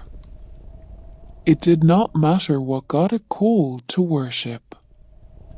The echo belonged to her, too. Athena walked to the edge of the Acropolis, her form swathed in sunlight. Below, the people of Athens hurried through their day, unaware that the goddess they once crowned with laurels now walked among them in silence. Yet she needed no recognition. Her work was complete. Her purpose was fulfilled. Humanity had taken her lessons into its bones. For a long moment she stood there, watching the light rise over the sea, her cloak rippling like mist. The olive trees swayed in the wind, their leaves flashing silver and green like the thoughts of men, always shifting, always alive. A single leaf broke free and drifted through the air. Athena reached out, caught it gently between her fingers, and stuttered its delicate veins. "Fragile," as she said softly, "and yet it endures." She let it fall. It spiraled down the cliffside, spinning in slow grace until it disappeared into the sunlight. Her eyes followed it, and for the first time in many ages, the goddess felt peace, not the peace of endings, but of continuance, the knowledge that what she had begun would never truly cease.